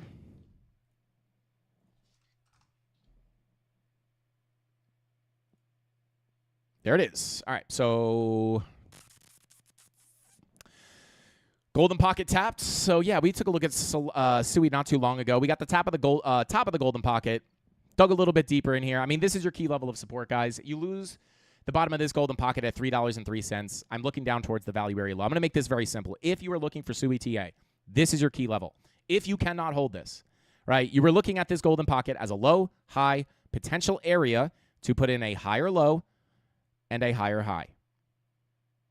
We did not put in the higher high yet. Technically, I don't usually expect the golden pockets to low high, tap the golden pocket, tap the golden pocket, tap the golden pocket, tap the golden pocket, and then see a higher high. This is not oftentimes what I look for. The more times the level is tapped, the more likely it is to open, right? The more times you knock on that door, the more likely it is that someone's going to wake up from their nap very angry and opening that door. And in this case, the door is the floor. So if you lose this golden pocket at 303, I will be anticipating the value area low. On top of that, we've gone from the low to the high, from the high to the POC, lose the POC to the low, back into the low, flip that to support, POC is next, value area high is next. We are now rejecting from the high, POC, POC, POC. You lose the POC, can't get back above. You're going to be overall anticipating that value area low anyway. Fulfill, fulfill, fulfill, fulfill. So there you go. Lose this. I'm looking down here, not only based off the Fibonacci retracements and your money flow. 5-hour money flow crossover into the red. 12-hour money flow coming out. 16-hour money flow coming out. Daily money flow in the red. 2-day money flow in the red, right? So it's money flow, it's volume profile, and Fibonacci theory. Lose this. I'm looking down here. We'll see if it happens. I'll even do this.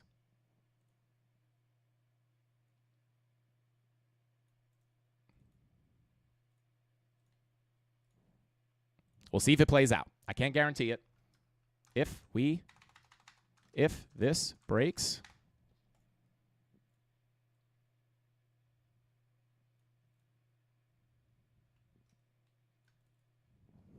this is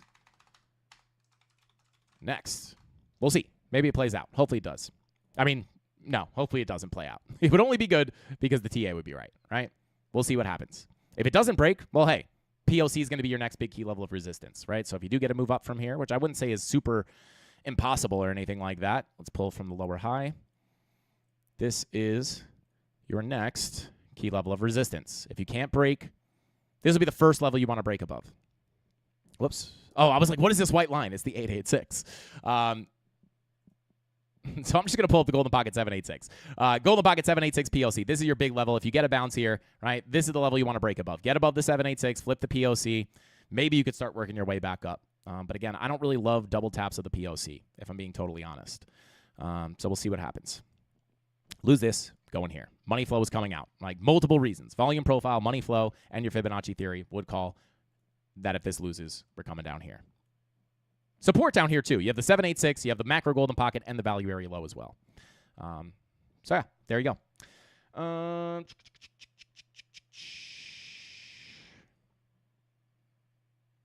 Shout out to Tales of Mystery. Thank you for the super chat, bro. Said, explain what you do when you go heavy on a trade, say 3%, and lose. Do you size the same percentage on the next trade to keep the positive risk-reward ratio? Shout out to Tales of Mystery. I don't know if you're saying, like, if I take a bigger risk on a trade and lose it, on the next one, do I size up even more? If that is your question, the answer is absolutely not. If your question is, if I take a 3% risk and so when it comes to risk to reward, right, I tell beginner traders 1 to 2% of your account is usually a good place to be, right? And the reason for that is because if you keep that percentage consistent, right, if you risk 1%, and say lose the trade, the next trade you still risk 1%. It's 1% of a slightly smaller account, but you're still only risking 1%. You're not risking whatever 2% or whatever to keep the same position size or anything like that. I would keep the percentage consistent. So if that's your question, like just keep the percentages consistent. I would never, that would be more like kamikaze trading. It's like, oh my God, I lost. Let me double down. Oh my God, I lost. Let me triple down. Oh my God, I lost. Let me quadruple down. That is a quick way to blow up your account. If the other question is like, do you just keep that percentage consistent? Hopefully that answers your question. If not, just let me know in the free chat and I'll try to clear it up for you. AVAX. Yeah, we can take a look at AVAX. Let's see. I did not look at AVAX today yet. Did we fill that low volume gap is the question. Oh, here. We're on our way to that Golden Pocket. Well, there you go. We looked at this last night, guys. And again, like I always have to say this. I'm not saying this to brag. I'm not saying this to say, look at this. I was right. It's cringy. It's not why I do it. The reason I do it is to just prove the TA, right? Learn this skill, guys. TA is not astrology for crypto bros. It works, right? It's not 100%, but it works more often than it doesn't. You only need a slight edge. And, I mean, at the end of the day, you could have a 40% win rate with good risk management and still make money, right? Bigger level just still sits down here. Golden Pocket 786 on the high volume node between 2871 and 2621. And we have this low volume gap, which pretty much ends right here. So we knew once we broke above this, we would get a full fill, right? A fast fill, or the higher probability was the fast fill through the low volume gap, leading us into these major resistance levels. Where are we rejecting from? Right from the key level of resistance, right? Weekly horizontal high volume node, monthly MPOC, and the daily. Yesterday, we looked at our... so you had the Golden Pocket 786. You tried to break above, and then we lost it. This is what we were looking at yesterday, right? You have your high, your low. You got above, right? But you're losing that resistance on a higher time frame. You close those candles below the 786. This is still considered a lower high in my book, right? High, low, lower high. But you made a higher high. The wick is a higher high. The high time frame candle closure below that 786, where are you looking for the lower high to come in at? Either the Golden Pocket or the 786. You wick above, close down below. This is what we were literally last night during the live stream. Let me see. Yesterday was the 24th. 24th at... Yeah, so we were like right here. We were starting to lose the Golden Pocket. I believe we were like right here. And we looked at this, right? It's like, well, you get above this, right? But on a higher time frame, if you close that daily candle down there, you're really just rejecting the Golden Pocket, 786, right? High, low, lower high, lower low. Looking for a break of structure of that low. And ideally, coming down to tap your big key level of support at the Golden Pocket 786. You can do this too. Teach it for free every day. Not saying it to brag. That's your next key level. 2871 to 2609. Could you bounce here? I mean, you could get an SFP here. You get a 1 hour SFP. Not really. 45 minute. Not really. 30 minute. Not really. Yeah, so you don't really have the SFP. It's not a pretty one, at least. So yeah, I would still be looking at this level right here. Golden Pocket 786 high volume node. And again, money flow is also pointing towards that, right? 10-hour money flow starting to come out. 6-hour money flow crossing into the red. 4-hour money flow crossover into the red. So any bounce here, right, from a higher time frame perspective, let's check the daily. Daily not looking as bad, if I'm being honest. 2-day not looking as bad either. And again, this level, right, if we did push in here, this is an area to put in a higher low and a higher high, potentially leading you to fill this range in full. You still have not filled this volume profile in full. So this would be the first place to look for that at. Golden Pocket, 786, high volume node. And then once you lose that, I would say, right, you filled this whole low volume gap again. Can't get back above there. I'm looking down towards the POC at $21. So there you go. There's AVAX. Money flow not looking as bad on the higher time frames for AVAX. Thank you guys all for being here. I appreciate you guys hanging out in this midday stream. You guys are the best. Best community on crypto YouTube. What about hype? We could take a look at hype, no problemo. Shout out to Jake from Reddit. Said, Frankie, you and Crypto Lifer should do some collaboration. Shout out to Crypto Lifer. I'd be down. Somebody get Crypto Lifer in here. Lifer, let's do a collab, brother. Oh God, shout out to Incredible. I'm not going to say the word because it doesn't bother me, but I know it'll offend some people. I feel like an idiot. I'll try to rephrase it. For buying Crapto. Yo, Crapto's crazy, bro. How have I never heard that before? Never doing this ever again. Shout out to Incredible. Hey, what you could do, what I would recommend is start to trade, bro. You don't need a lot of money to start trading. If you want to start leverage trading, you do not need a lot of money, right?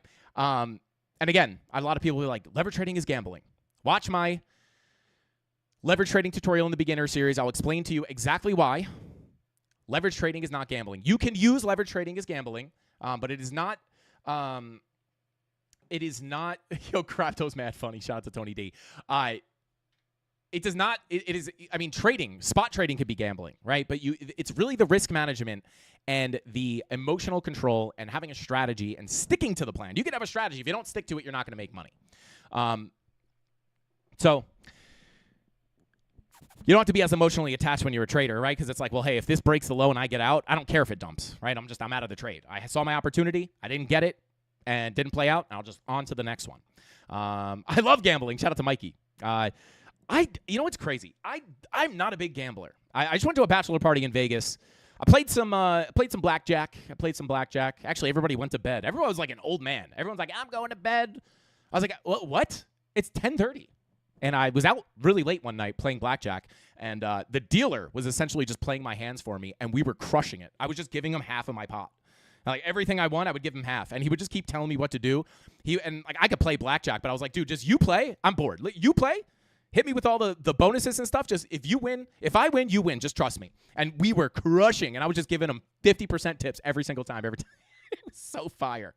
Half my profit every single time. Frankie, thank you for everything you do, man. Shout out to Rainy Day. I appreciate you, man. Thank you for coming into the live streams and smashing the like button, bro. I appreciate you. You guys enabled me to come up here and do this every day.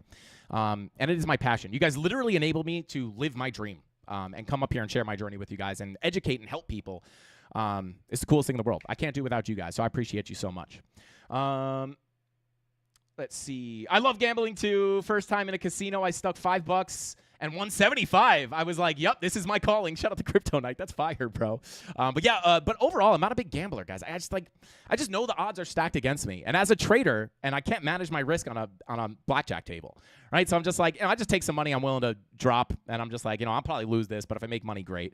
But yeah, people are like, you're a trader, man. How do you not like gambling? I'm like, because I'm a trader. I'm a professional risk manager. People just think traders are gamblers. So yeah, I'm just not a. It's like I can make more money trading, right, than I can just going to a casino and losing all my money. We enjoy the content, brother. Shout out to Jesse. I appreciate you guys. Thank you so much. You're the best, bro. Yo, shout out to Isaac. Why is everybody showing so much love? I mean, you guys always show love, but I appreciate you. Thank you, guys. We enjoy the Mafia, sir. What is going on? Did somebody say show some love? Oh, hang on. Shout out to Golden. Said I missed the super chat. Hang on. How do I miss Golden super chats? There they are. Okay, so we took a look at Solana. Thank you out to shout out to Priochu for the super chat. Golden with another super chat said, I think your active income is from somebody gifting memberships all the time. Shout out to Golden. Yeah, that's technically part of it. Shout out to Golden. Yeah, I do have, obviously, we have other ways of making money. I mean, we do run a business here. I think a lot of people are ashamed to say that, right? People are like, I make all my money from trading and no money from anything else. I'm an entrepreneur. I run a business here. And I provide value. I'm proud of my business. We're not here like scamming on garbage courses or anything.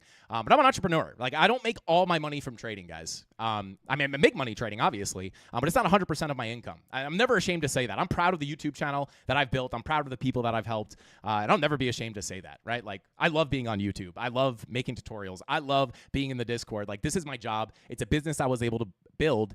And I'm not ashamed to say that.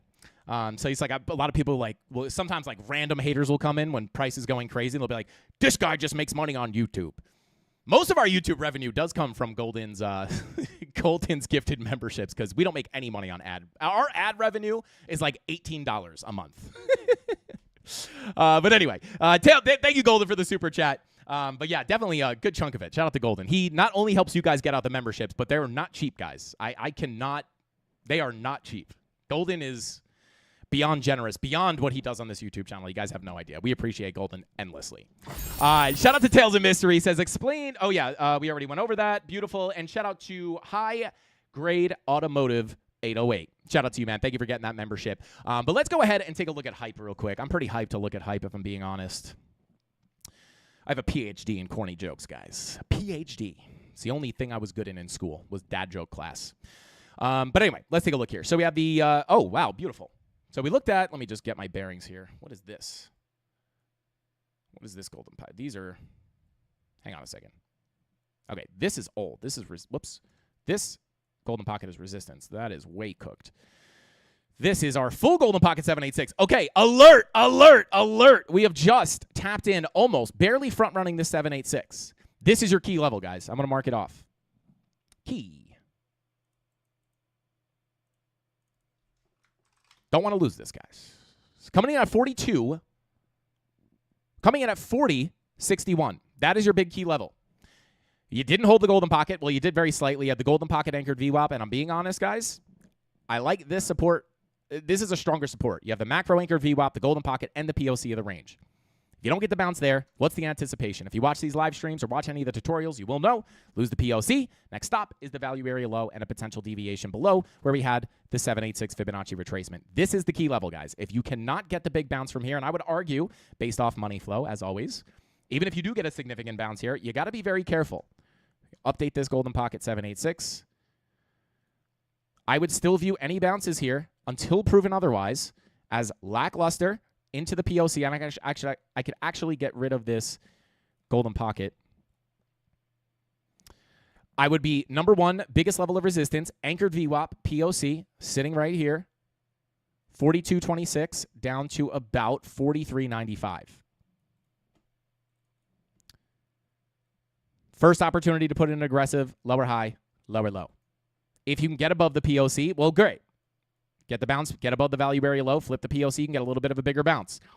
This, with money flow coming out on the higher time frames, would not get me that excited. I would be still looking for lower highs and lower lows, potentially breaking down below here. If you lose this 786, I will be personally looking for a potentially much bigger drop down here on Hype, potentially targeting this low here at 35.51. Very far away. Could still have a move up before you get there. And you obviously have to lose that 786. This is the doorway to potentially come crack that structure to the downside at 35.510. Simply put. So we'll see. Level number one, level number two. Golden pocket, 46.65, all the way up to the 786 value area high at 48.22. So if you get the bounce, first area to look for resistance. If you can get above this, second area to look for resistance. Biggest areas to look at. And again, just volume profile. Get back below the value area high. I'll always point this out because if you're not looking at anything other than volume profiles, it can still guide you on price. What happens when you break back down into the range? Can't get out, can't get out. Next stop is the POC. Very high probability move. Even if you're capturing these moves. Even if you wanted to be super conservative and you're looking for shorts at the value area high only for the target of the POC. You could just capture this, lock it in as a trade. Wait till you come to the value area low. If you have confirmations, you do have some bull divs down here. Say you catch the long here into the POC. That's a high probability move once you're above the value area low. You could just capture that move, right? Nice trade, right? Oh, but I could have caught it all the way down here. But that's okay. If you want to be super conservative, you know that the rotation, when you get back down below this value area high, the rotation of the POC is super high probability. Why not just capitalize on that super high probability move and close the trade? Right? Me personally, that's not typically what I do. Typically what I do is I will take the trade. Well, more often than not, I'm short above the value area. But let's just say I took a short from this value area high. What I do is TP1 at the POC, stop loss to break even, guaranteed winning trade. If it stops me out, I already have my first TP locked in. And if it continues down, I can capitalize a little more on that move. Guaranteed winning trade. But I know I've already locked in that super high probability move from the high to the POC or the low to the POC on a long, right?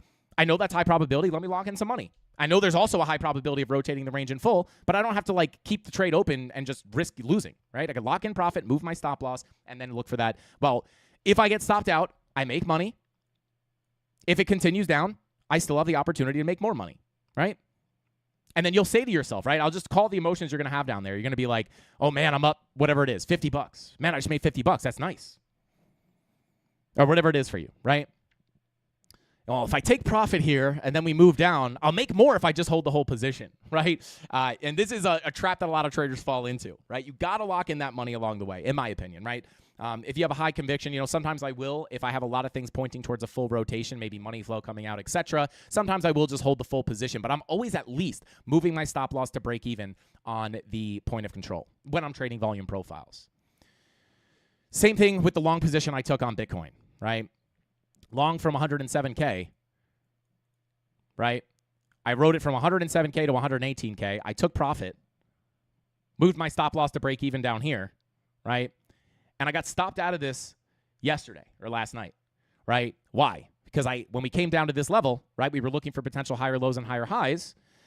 Although the higher high was unlikely, as we looked at yesterday, I still added in here for at least a retracement to the upside. Or right here for the retracement to the upside. And that played out very nicely. We showed that trade yesterday. But I already had like over $2,000 locked in, I think, on that position with my stop loss at break even. What happened? We didn't get to 115K, which was where I was looking to take profit. I didn't take any profit, but my stop loss was at break even, and I took profit on the original position. So I had $2,000 locked in. I got stopped out here. And what happened? I made $2,000, right? And my short continued to pay me out. So, it's always going to be worth it to take profit. Right? Rather than holding this up, not taking any profit, because if I take profit here and it goes higher, I won't make as much money. I don't care, right? If it moves up, I'll still make money. Maybe not as much as if I hold the whole position, but if something like this happens, I still make money, right? We're here to make money, not chase the biggest gain ever, right? So yeah, hopefully that helps you out. Shout out to NW Crypto Meiser. Thank you for getting the membership. I appreciate you, bro. Good to see you in here. He said full send, all leverage. Shout out to Jesse, bro. That's crazy. Lol JK. Shout out to Jesse. What do you use to take your longs and shorts? I'm interested in trading. Shout out to NW Crypto. The exchanges that I use for the most part are Femex, Blowfin. I'm about to start testing out WeX, and I also have been testing out Antarctic Exchange. If you check the links in the description down below, I have all my exchanges that I use. Mostly right now I trade on Femex and Blowfin. So you can check those out in the description down below. Dang, all stream needed was one Jesse. Shout out to Jesse, the like police. Frankie, are you planning to build a trading course with quizzes and some sort of interactions question? Shout out to Roberto. Actually, someone in the super chat. Somebody in the super live. Somebody in the premium live stream asked me that. Yes, at some point we will have a premium flagship product that will encompass all of the trading knowledge that I've gathered over dang near 10 years. All encompassed into one course. I don't know. We don't know exactly how we're going to do it, but there will be something eventually.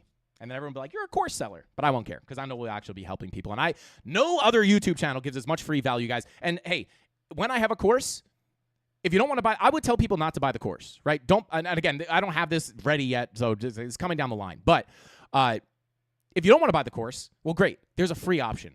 Watch all the tutorials on the YouTube channel. It's a free trading course, right? It's not in order.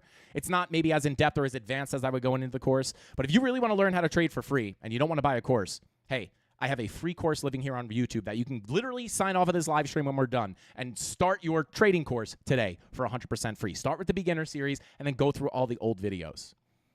Put in the work, right? You got to put in the work. So yeah. Let's see.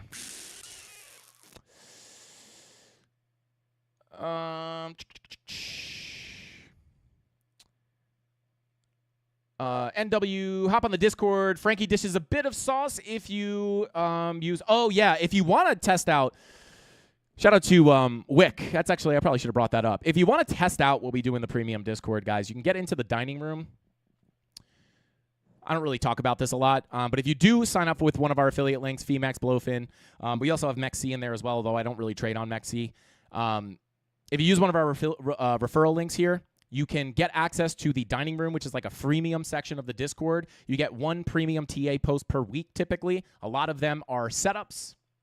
I don't want to leak any newer ones, but a lot of them are setups, right? Some of them are just general TA, but a lot of them are setups. So if you want to get like one post per week just to get like a little free taste, doesn't really cost you anything.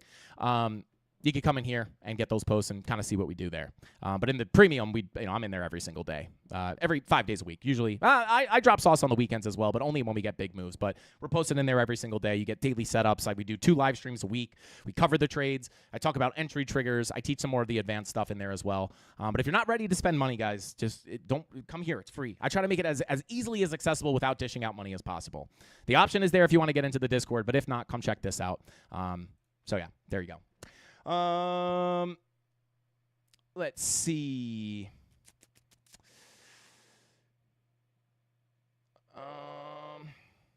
Love from Pakistan. Shout out to Farman. I appreciate you, bro.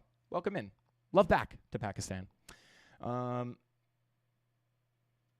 right, so we took a look at Solana. We took a look at Sui. We took a look at Ondo. We took a look at AVAX. Take a quick look at Cardano, I guess. And here it is. The long-awaited level, guys. The long-awaited level. And you take that golden pocket off. Again, very similar to Bitcoin, right? The golden pocket is really what you want it to hold here.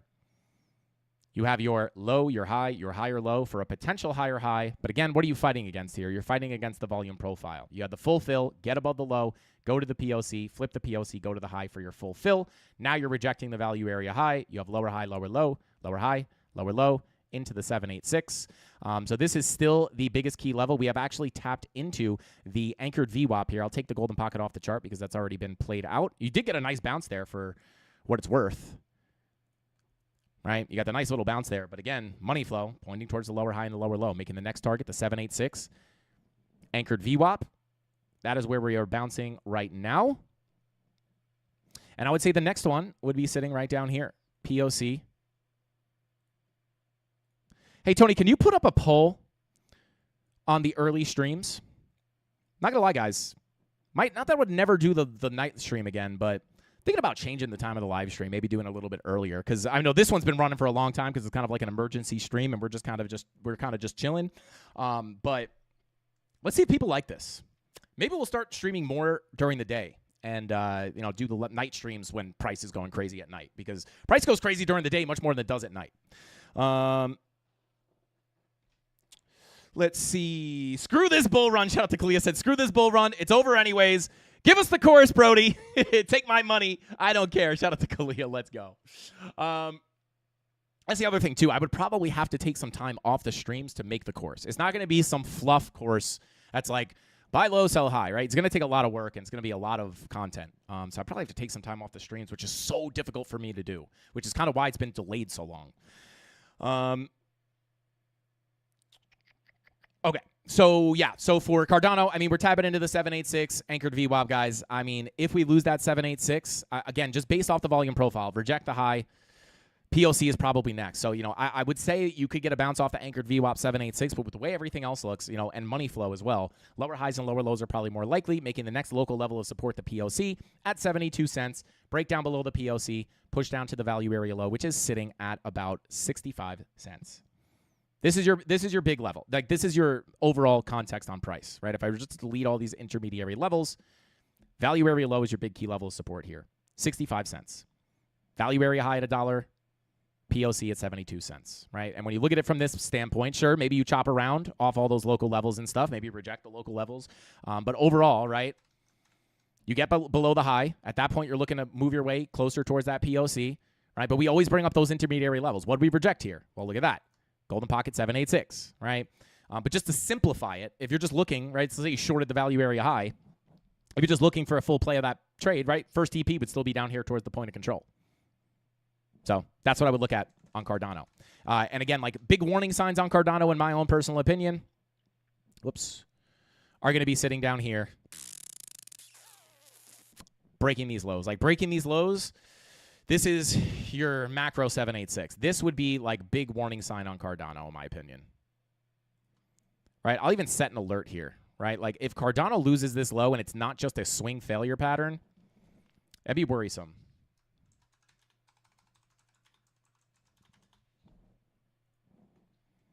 You did front run this. So, I mean, I guess you could argue, come down, tap it, then you have the higher low. But I would say if you can't hold that 786, guys, not a good sign on Cardano, in my opinion, right? And then you look at this from a Fibonacci perspective, it's like, was that the all-time high this cycle? Not saying it is, right? But it's just like, you look at this, it's like, when did this happen? It was Q4. Macro retracement. And like, if we can't start breaking out there and we start losing that 786, definitely not a good sign on Cardano. This is your massive line in the sand. Sitting at 50 cents. Huge level. So there you go. Shout out to the Wolverine. Thank you for the super chat, bro. Say, can you take a look at ENA? Yeah, I'll try to take a look at ENA as well. Yo, shout out to Tyson. Said I won't get any work done if it's any earlier. Shout out to Tyson. Well, hopefully if you watch enough of them, bro, you won't have to work. Well, you'll have to work, but just on your own terms. Your work will be hanging out with us here trading. Shout out to Dalton. Said, Frankie, please do the time change. At Tony D, are you here? I don't know if you heard me about the poll. Please do the time change. I can't always tune in at 5, but always before. Shout out to Dalton. Hey, maybe we'll have to do like I would do 2 streams, but the day stream would just always leak into the night stream because I can't get off.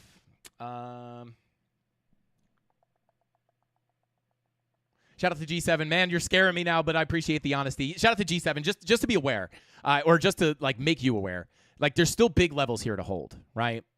Let me just pull the full 786 here, right? Like, you still have this value area low. Like, this is probably the most important level on the chart. 786 value area low, I think, right? It's not until you lose this level that I would anticipate even revisiting this 786, right? You could still get the bounce from the POC Golden Pocket Anchored VWAP. You could still get the bounce from the value area low 786. The only problem with this level here is that money flow is not pointing towards this, right? It's more pointing towards this. But even down here, right, like that's really another big level that you can hold. Once you lose this, that's where you have to really worry about that line in the sand. So shout out to G7. Always honesty and transparency here as far as the TA goes. So, but yeah, no reason. I don't want to make you scared with that. It's you still got a good bit of support there. All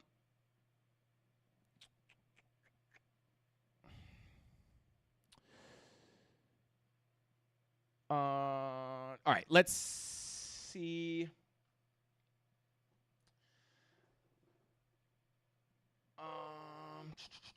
Make sure I didn't miss anything here. Shout out to Bilal in the chat. Let's go. Welcome in, bro. Shout out to Marley. We took a look at hype just a few minutes ago. If you scrub back, you will see it. Shout out to T says, I keep breaking my rules. Shout out to T. Bro, listen, understanding you're breaking your rules is progress. Most people will break their rules and just ignore that they're breaking their rules. The fact that you understand it is a huge step forward. That is progress. Good on you. Pat yourself on the back, bro. Bitcoin dominance. Yeah, we'll take a look at Bitcoin dominance. And what was that other one?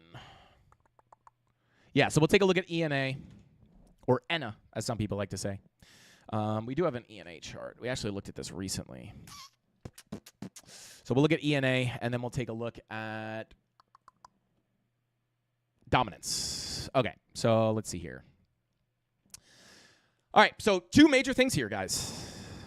Area of volume, or value, area of value. Balance price, balance price. Imbalance. So you can already kind of see here, right? Like, I'm just going to assume, based off experience, that you pretty much have a low volume gap like somewhere in here, right? Like this is obviously fast move down, fast move up, fast move down, fast move up, fast move down. So I'm going to mark this up as a gap, and we're going to check it. How do we check it? Visible range, volume profile. So super high volume here, and to be honest, you got a nice little POC. This is or a nice high volume node here. This is what you're holding, is this high volume node. But for the most part, you kind of have two gaps, right? One gap here, little high volume node in the middle. Clinged up here. Overall fast move down, overall fast move up, but you get clung up here on that high volume node. Fast move down, fast move up, cling up on the high volume node, bounce off the high volume node. So I would say this, right? If you lose this high volume node sitting at, it's not a really clear shelf, if I'm being honest. It's kind of just like a consistent step down. Yeah. I would say, really, if you lose this level here, 53 cents, 5374, probably going to get another fast move down to about 50 cents. If you lose 50 cents, you're probably going to get a bigger move down towards your value area high, where you do have that big sort of shelf of volume. And when you look at these volume profiles here, the visible range, you're kind of looking at this as the high volume nodes is where price sticks to, right? The low volume nodes is where price falls through very quickly.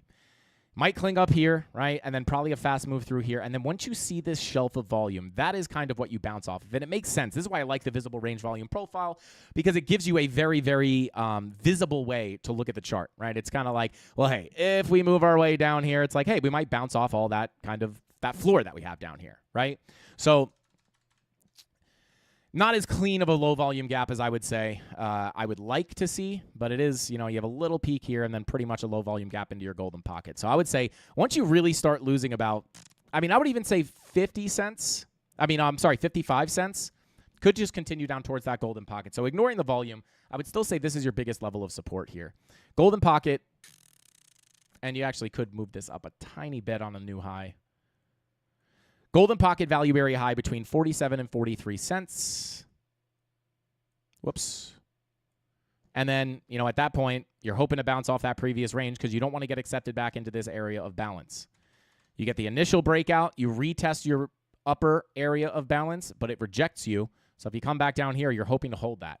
If you get accepted back into this range, well, your 786 POC is next. And then if you lose that, in my opinion, not good, right? This is your line in the sand here on ENA. Sitting at about 36 cents. Sure, you could rotate this whole profile and then, would I be looking for a massive bounce off that value area low? I might look at it as a range trade, but really what you want to see is a reclaim of that 786. If you lose that 786, guys, at the end of the day, it's going to be calling for a break of structure of about 22 cents. Now, the nice thing is you're really far away from this, and you have this pretty big level of support here on the golden pocket. Let me pull the anchored VWAP from the low. Oh, you're hitting the anchored VWAP right now. So definitely at local support here. But if you lose it, pretty much if you lose this, I would say like losing this entire level here, 55 cents, right? Breakdown, can't get back above the anchored VWAP. This is the next level. 47 to like 44 cents. Breakdown below the value area high, looking down towards the POC 786 and in between about 37 and 35 cents. That's what I would look at. And right now you got the 12-hour fresh red dot printing with your 45-minute money flow, if it'll confirm. It's already in the red. No real market cipher B116 strategy there.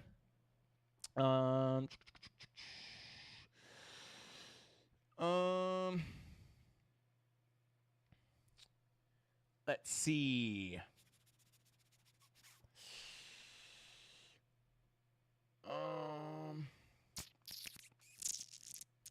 74K needs to hold. Shout out to the Dusty Hunt. I personally, so this is what I'll be looking at on ENA. Those are the key levels. I don't want to dig too deep into that, right? I don't want to overcomplicate it. Massive key level. Breakdown below this could be a fast move down to these. And then money flow, just like pretty much looking the same as everything else. Daily money flow coming out. So again, any local bounces would be looked at as lower highs and lower lows. But coming back over to Bitcoin real quick, like let's take a look at that $75,000 level, right? Or $74,000 level, right? So when I look at this from like a monthly perspective,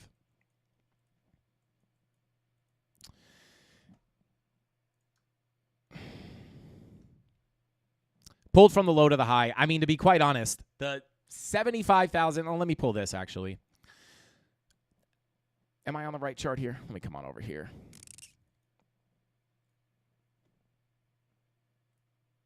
So you got your macro volume profile here. And let me pull up the daily and weekly MPOCs, right? So when we look at this from a higher time frame, next big moves, right? Like before I start talking about 75K or 80K or any of the super, super lower levels, it's all up in here, right? If we lose this, obviously we can look for the bigger continuation down into the $104,000 zone. If that doesn't hold, again, I'm not really super excited about this if money flow is coming out. But again, getting below this value area high does open up the door to $96,000 and $92,000. This is your first major level of support. Right? And again, at this point, right, I am starting to wonder, or not wonder, but I'm starting to think to myself, if money flow is coming out on the weekly, the top is probably already in on Bitcoin, right? And then I'm looking into the retracements for lower highs and lower lows to come into the bear market. Hopefully money flow doesn't look like that when we get down there. But if I had a guess what it's going to look like down here, that's probably going to be my sentiment, especially if money flow is coming out. But your first major zone here, below where we are now, right? I think if you lose the 786, I'm really concerned, right? That the top is in at 125K personally. Right? I could be wrong about that, right? I just don't know. But that's kind of my bias as of right now. If we come down here, you're definitely at risk if the weekly money flow is coming out that the top is in on Bitcoin, lower highs and lower lows are coming to put you into the bear market, right? I hate to say it, but that's definitely a possibility. Now, when you look at it from a structure standpoint, right? When we look at this with all the TA off, right? Except for the Fibonacci retracements, you would look at this and say to yourself, and I'm going to compare this to 2021. You would say to yourself, well, hey, this is your macro golden pocket 786. This would look really good for a higher low and a higher high, right? Like how nice would that trend look, right? Same thing here. High, higher low, higher high, higher low, higher high, higher low, higher high. Why is this not super interesting to me? Well, it is interesting, but not every Fibonacci retracement, at some point, you're going to have, you're always going to have these Fibonacci retracements to the downside. At some point, it's not going to hold, and you're going to go into the bear market. When we come into 2021, we had that same fib. I pulled it up earlier. You have the low to the high. This would have been the same thing, right? You would be looking at this as, right, well, let's actually come back even further. Let's come back here, right? Well, you look at this, it's like, all right, well, you have a low, a high, a higher low, higher high, potential high, or it would kind of be this golden pocket 786, higher low, higher high. Well, that looks really nice for the continuation of the uptrend.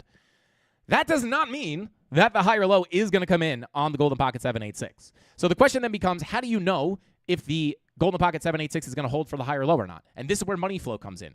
Look at your 12-hour money flow here. Would I be looking for massive higher lows and higher highs in this case? I personally wouldn't, right? Why? Because money flow is indicating this to be the higher probability scenario. Very simple. Money flow crosses out. The overall anticipation is the trend to the downside. So although this is a very interesting level, and this is a level where you could look for a higher low and a higher high, it doesn't mean it's going to hold. Eventually, like I said before, you're going to have that 786 golden pocket that doesn't hold, and then you go into the bear market, right? So the question is this golden pocket like 786, like the ones that we're looking at right now? It could be, right? We have the money flow coming out even on the daily. Currently, we didn't have it here. Well, I guess we did as we continued down. It probably came out. Like, there it is, right? So it's like, yeah, you could look for a higher, oh my God, the 786 is holding, right? But money flow is coming out. This is always going to keep you calm on the bounces. You might see this and be like, on a lower time frame and be like, oh my God, we're getting look at that wick, dude. This is the bottom. Oh my God, right? Like, look at the money flow, right? Money flow is indicating lackluster bounce, lower high, lower low, right? And that would be my bias here, and this was my bias here, right? Lower high, lower low. So interesting level, but doesn't guarantee that it holds. And the way we identify that is by money flow, right? And then what happens here, obviously, right? We wind up losing it, right? And then it's like, okay, well, hey, that didn't work, right? And then it's like, you could pull the full Fibonacci retracement from the low to the high. And then you're like, okay, we're losing this golden pocket. Maybe the 786 here at 37K is going to be the bottom, right? Could this be a place to put a higher low in at? Yes. But look at your money flow here on the daily. And now your 2-day crossing into the red. And your 3-day crossing into the red, right? Any bounces here are not looked at as low, high, higher, low, higher, high. They are looked at as lackluster bounces, lower highs and lower lows. What happens next? Oh my God, the lower high, oh my God. Oh my God, there we break out. Oh my God, 100K, 100K. Lower high. Come on, do it, Bitcoin. Lower low. There you go. Where's the lower high come in at, right? So anytime you see money flow doing this, you're going to be better off looking for the lower highs for massive shorts than massive longs. So let's bring this over to current price action, guys. Is this an interesting level? Yes. Not if money flow is coming out, though, right? And we're not here yet. But, we could even be looking at the golden pocket 786 that we're looking at right now locally. It's like, is this a place that you could bounce off the 786, put in a higher low and a higher high? Yes, but money flow is coming out. So it might not be the highest probability scenario. This looks a lot more like what we just looked at in 2021, lower high, lower low. Doesn't mean you can't bounce off here, but it also doesn't mean you have to put in the higher high. And we're using money flow to identify that. So that's why I'm a little concerned here. And if we come down to the $75 or $92,000 macro value area low, golden pocket retracement, it's the same thing.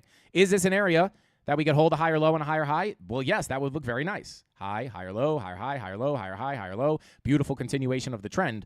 The problem is, this is why you can't just trade with trend lines, right? It's like, well, sure, that looks great technically, but if money flow looks like trash down here, guess what I'm anticipating? Exactly what I anticipated back here. Lower high, lower low, lower high, lower low. Just because you have the level there does not mean you're going to bounce. So I would say more over the level, right? And then the 786 sits here at about 87K, or I'm sorry, 85K. We also have a lot of confluence down here, right? You have weekly, 1 weekly MPOC, 3 daily MPOCs, the 786. So this is also going to be like a big level that I would watch to the downside as well. You heard it here first, right? $85,000 to $82,000. Like, could that be an area to put in a higher low and a higher high? Like, maybe it still holds your market structure. It still holds the Fibonacci retracement. But if money flow is coming out, guess what? I'm not looking for that. I am looking for the higher probability scenario to be lower highs, lower lows. Showing you the 2021 examples, right? And I can show you examples here. I could show you examples here. Right, it doesn't have to be the 2021 bull market, but it's the same thing, right? So we'll see what happens, right? Like, if we come down here and money flow looks like trash, my sentiment is going to be one way, right? If it looks really good and it's starting to come back up and it looks great, well, then it's like just the golden pocket or 786 being tapped is not what makes me anticipate the higher low and higher high alone, right? It has to be confluent with other things such as money flow. So there you go. Hopefully somebody learned something there. Probably some people are like, oh my God, whoa. That was enlightening. Hopefully. All right, let's see. Are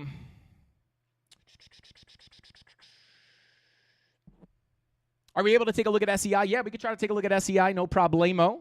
If we break the 50-week EMA, we are done for sure. Yeah, I mean, there's many things you can look at. Let me actually, before we take a look at SEI, let me just do this as well, because this is a emergency Bitcoin update, where we just take a little bit of a longer-term outlook on things. Let's come on over to the weekly. Let's pull up.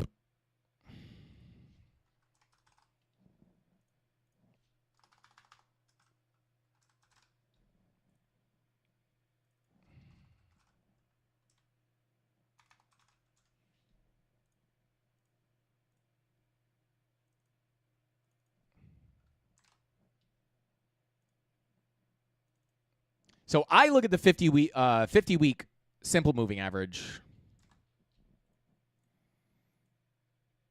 which they're pretty much sitting in the same spot. So I'll actually just look at what I typically look at. So they're pretty much in the same spot. They're not that different, right? The EMA just oscillates. It's a little bit more reactive on price.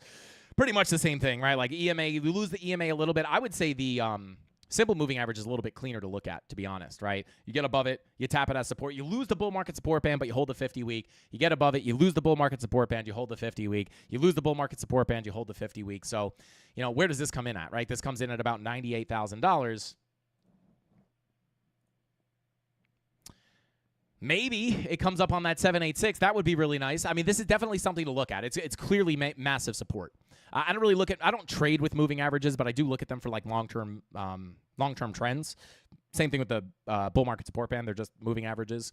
So yeah, I mean, that is currently coming in at about $99,000, $98,000. This will obviously move as time goes on.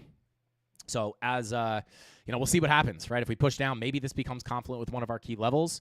But yeah, this would be like a simple thing to look at, right? Like you just mark this off on your chart. It'll automatically update. It's nice and simple if you're just looking for like, you just got to be careful, right? It's like you wick below, you get back above, right? You wick below, you get back above. What you would really not want to see here, personally from me, is weekly candle closures, right? We have not gotten any weekly candle closures below this stuff, right? Like even here, you slip it, right? As soon as you wind up coming in and flipping the bull market support band, you essentially hold this as support, right?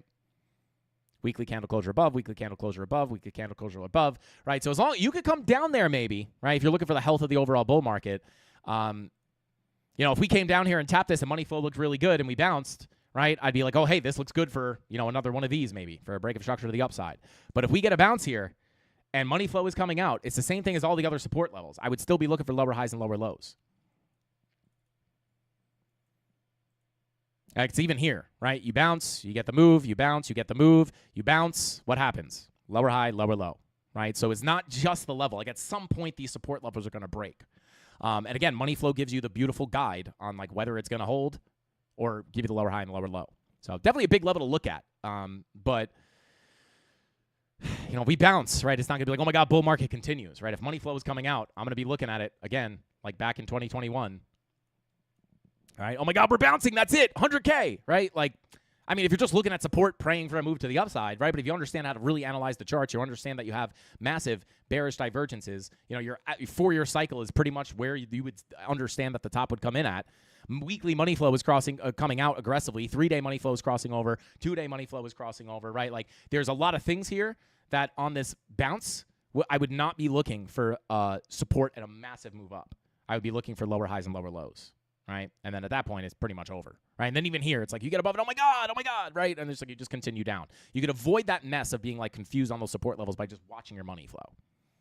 So that's what I do. It's worked out very well. So yeah.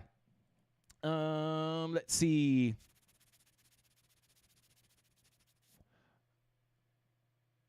Shout out to Kane said, what is your favorite trading strategy? Curious to know what you use other than moving averages. Shout out to Kane. I do not trade based off I don't use moving averages when I trade.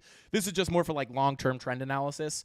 I trade volume profiles and Fibonacci retracements with liquidity, order flow. I use a bunch of different stuff. I would say the main things, I mean, it's kind of hard to classify me as a trader, as like a Fibonacci trader. Technically I am, but I also use volume profiles. I would say if you had to put me in a box, give me volume profiles. If I had to give up everything, give me volume profiles. I am a volume profile trader, but I incorporate volume profiles with liquidity, Fibonacci retracements, and market cipher B, amongst some other things as well. But I would say those are the main things that I use to trade. My main strategy has to do with that. I also incorporate order flow as well. But it's like a lot of the base of my analysis is based off volume. Bitcoin dominance. Yeah, shout out to Gogo. Let's take a look at dominance real quick. And we covered dominance last night as well, guys, looking at the 2-day bullish divergence confirmed. And, again, not to say, oh, my God, I was right or anything like that. Like, it's not hard. This is not like a crazy thing that we're predicting here. It's, like, very predictable. Money flow is coming up on the daily. And this all started with the first 2-day bullish divergence down here, right? We actually did wind up making another low, but it was only to print another 2-day bullish divergence, right? Lower lows, higher lows, right? And then you get one more drop down. You get another continued bullish divergence. Momentum comes to the upside. And this is an indication, right, that you're going to get some kind of retracement to the upside. But this 2-day money flow is still in the red and still has an opportunity to continue down. And your 3-day money flow is also just now crossing over into the red. This is a high time frame trend change alert, right? This could be indicating that the trend on dominance is going to continue down, even if you got the retracements into your Fibonacci golden pocket 786s, right? So we've been anticipating this turbulence to the upside on dominance for quite some time. I don't know if you're going to have to come all the way up here, right? And at the end of the day, sure, maybe you can just shoot up to a bazillion % dominance. But from a chart perspective, it still looks weak on the 3-day. Right, 4-day money flow is checking on this. 4-day money flow generally trending down. This takes time to play out, right? So I would still say, looks like you could continue to trend to the downside, but on these pops to the upside, indicated by the bullish divergences on the 2-day and the money flow coming up on the daily, this could continue up, which is going to be bearish for altcoins, right? But it doesn't mean that there's like, when you see red candles on the alt charts, it doesn't mean that it's all over necessarily, right? Man, one day it will, right? But not necessarily. It's not the dump that means that it's over. You have to understand the full context of the market. So I would say if you push up here, it's going to be a bloodbath for altcoins.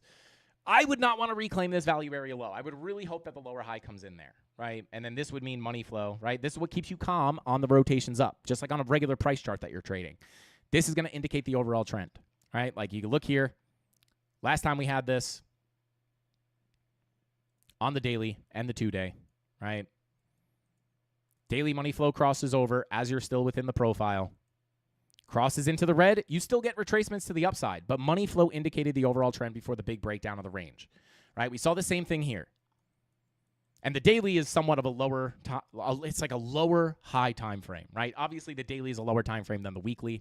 But when you look at this, right, it's like we got the rejection from the 786. Why did we anticipate a move to the value area low? And if you watch the stream, you will know that once we got the rejection here, we said, hey, lose the POC. We're looking for the value area low just based off the laws of the volume profile and money flow coming out, indicating the trend will continue down, right? And when this money flow is crossing over, sure, we see a bounce on the value area low. And what are people saying? Oh, my God, no alt season. Oh, geez, right? Like, but we knew that we were going to very likely get a bounce off that value area low. But how did we know that the trend was going to continue down? It's because of the money flow coming out, right? So I would say, we could see a little bit more of a retracement here. And heck, maybe it just shoots up and we don't see alt season. Maybe that happens, right? But from a technical perspective here, you could see a little retracement here. Expect some more downside on altcoins if that's the case. But overall, from a longer-term trend perspective, you could still look for lower highs and lower lows.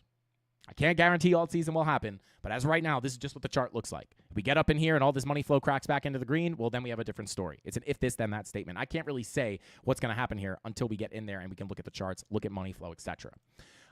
So, yeah. That's what I would look at on dominance. Pretty much the same sentiment I've had. Shout out to TDK. Said, it's taken me, I'd say, 5+ years to get to the level of understanding. Even now, my trading isn't profitable because I degen leverage too much.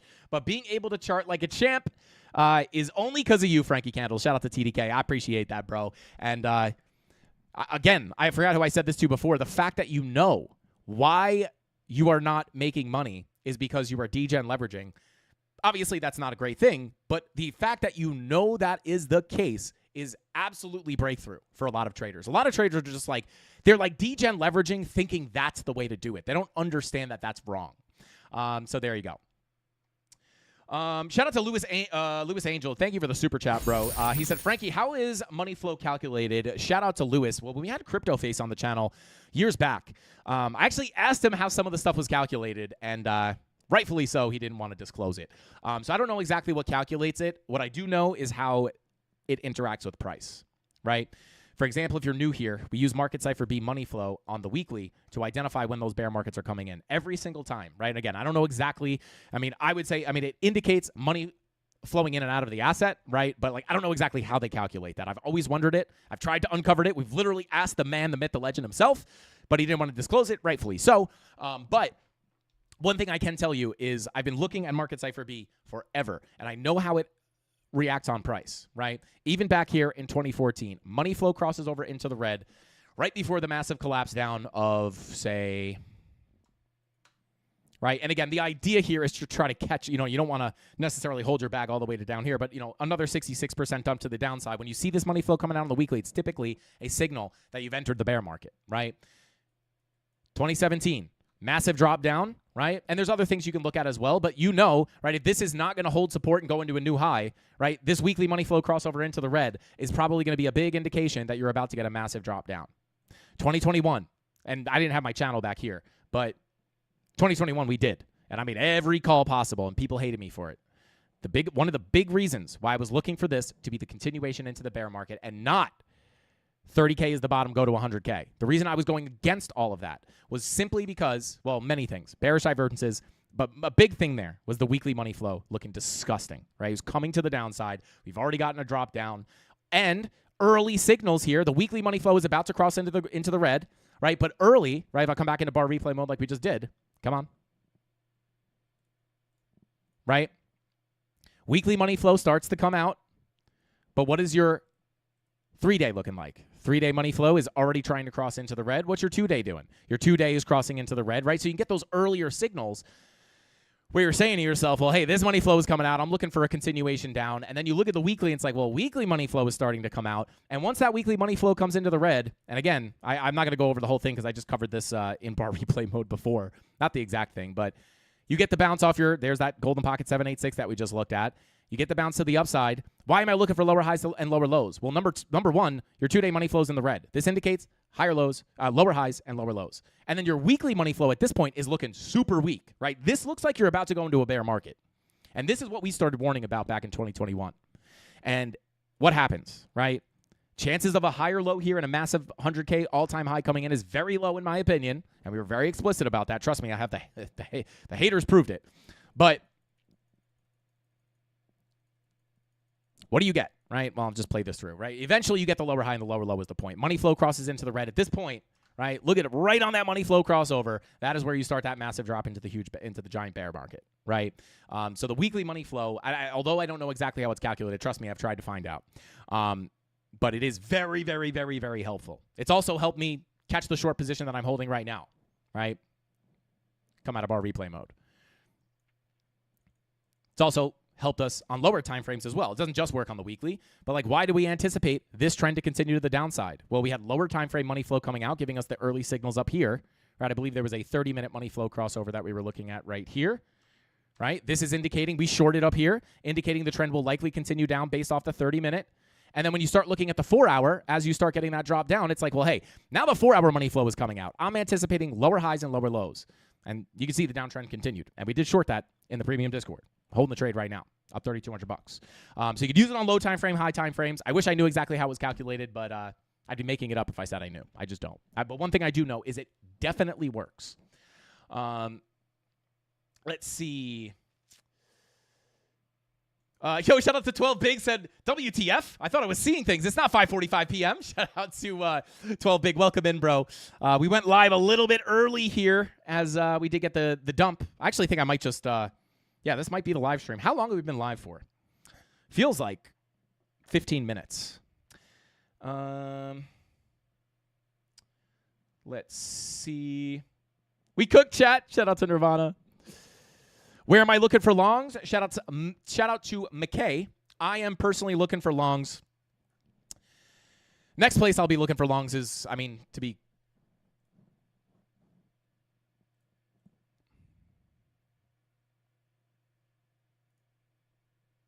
this would technically be an area to look for potential long positions, but I'm not super interested in massive moves. I have not taken a long position yet. But this was that first zone. We kind of melted through it. I mean, you do have some kind of bullish divergences down here. You know, daily VWAP hopefully can come up at some point. But I have not taken any longs just yet. But this was kind of the next zone that we were looking at. For me personally, I am a level-to-level trader, and it's an if this, then that. We set traps in the market, just like we did back here. This was our trap.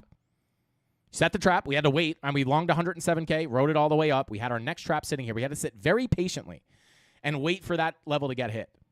We got faked out a bunch of times, but eventually we did hit it. We sit on our hands. We wait for the trap to get hit. Once we hit that trap, if we see those confirmations, then we take the trade. So when it comes to this support level, it's like, this is the next place I'm looking for a long. It does not mean that I'm setting limit orders down here for when the price hits it, I take a long. Why is that? Well, if price comes down here and I don't see any confirmations to take a long, why would I want to enter it, right? So if I have a limit order set here and I'm sleeping and price melts through this level and we don't get confirmations, why do I want to enter the long if we're going to continue down? So typically what I do is I set alerts in these levels, and then if I see confirmations, I'll take the long, right? The long position that we took yesterday, that we talked about 2 days ago on the live stream, I kind of gave this one away as a freebie on the YouTube channel. But we were hovering around here, and I was looking for one last drop down here for a sweep of liquidity into the golden pocket because we had front run it many a times. We swept, we front ran it, we front ran it, we front ran it, we swept down. That's what I was looking for. We got the SFP, and we also got the beautiful 4-hour bullish divergences. Higher lows, lower lows. Move up, right? And we caught that long in the premium Discord. And I'll just kind of show you. We had 2 entries into that position. This opportunity was the second entry opportunity.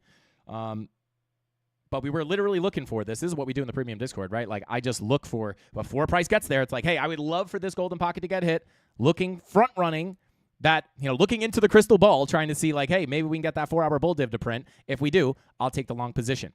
So I did wind up taking 2. I had 2 long positions open from there. One actually wound up getting stopped out at break even because I was looking for this to come up to 115K, which we didn't do. I didn't take partials. I just moved my stop loss. So I got stopped out at break even on one of them, and the other one I got stopped out in $2,000 of profit. Maybe a little more. I don't remember the exact number. I think it was about $2,000. So that's what we do, right? I just wait for the level. So when we come down here, it's like, if I don't see any of these signals, I'm not going to take the long, right? Doesn't mean you can't chop around here and then eventually get the signals to take the long. But right now, I've not taken a long position here. Beyond this, right, I would say the next big level to look at is for the potential sweep of liquidity down below $107,000. That's what I'd be looking at. But no sweep there. Probably no long for me. But luckily, we're holding a short from the top, which is nice. I don't want this to continue playing out below 107K, but it is technically one of the major targets, all based off the simple concept of a high, a low, a lower high coming in at the golden pocket for a lower low to come next. Very simple. Let's see. Can you please help me analyze Litecoin? Yeah, we can take a look at Litecoin, no problemo.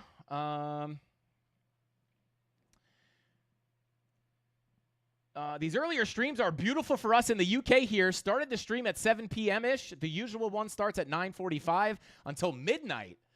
And by the end, I'm struggling, but I know I need to stay focused. Shout out to TDK. Well, hey, maybe we'll start doing some more early live streams. Shout out to Tony D. I think Tony D is, I don't know what happened to Tony D.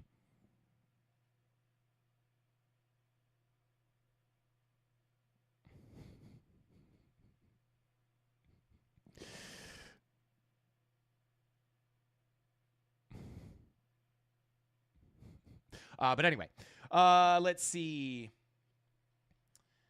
Shout out to Mikey. Said, can you gain valuable insight by tracking institutional wallets on a DEX screener? Yeah, probably. It's not something I look at. But I'm sure there's something to be found there. Shout out to Nitro. Said, bull run is over. No alt season. We're down from here. I hope not. Not impossible. I really do hope not. I would love to root for it. Just for my short here, but I hate rooting for price to go down. People hate that. I'm just like, guys, I don't want it to go to zero. I just want my short to play out. But yeah, it's like if I had $1 for every time I heard that, I'd have a lot more Bitcoin. All right, let's take a quick look at Litecoin, LTC, baby, LTC. All right, let's take a look here. So this was our resistance that we were looking at last night. It looks like we hit it, but we didn't, right? This fib would have had to get tapped there. Actually, probably should have. This lower high. That is the fib that you're rejecting. Yeah, I mean, you're losing this value area low. Is this our full Litecoin chart? It is. So you're just kind of still playing around with this range. I mean, you're losing it at this point. Overall, guys, right, like I'm just going to look at it's the same thing, right? All this stuff looks exactly the same. It's just like money flow is coming out. Lackluster bounces, lower highs, lower lows. I would probably be looking. I'll give you the resistance levels here. You're now losing your value area low. You got in, flipped your value area low. Next stop was the POC. At this point, you probably could have extended this profile a little bit. I don't know how that would have moved the profile. Yeah, it would have wonked out the profile.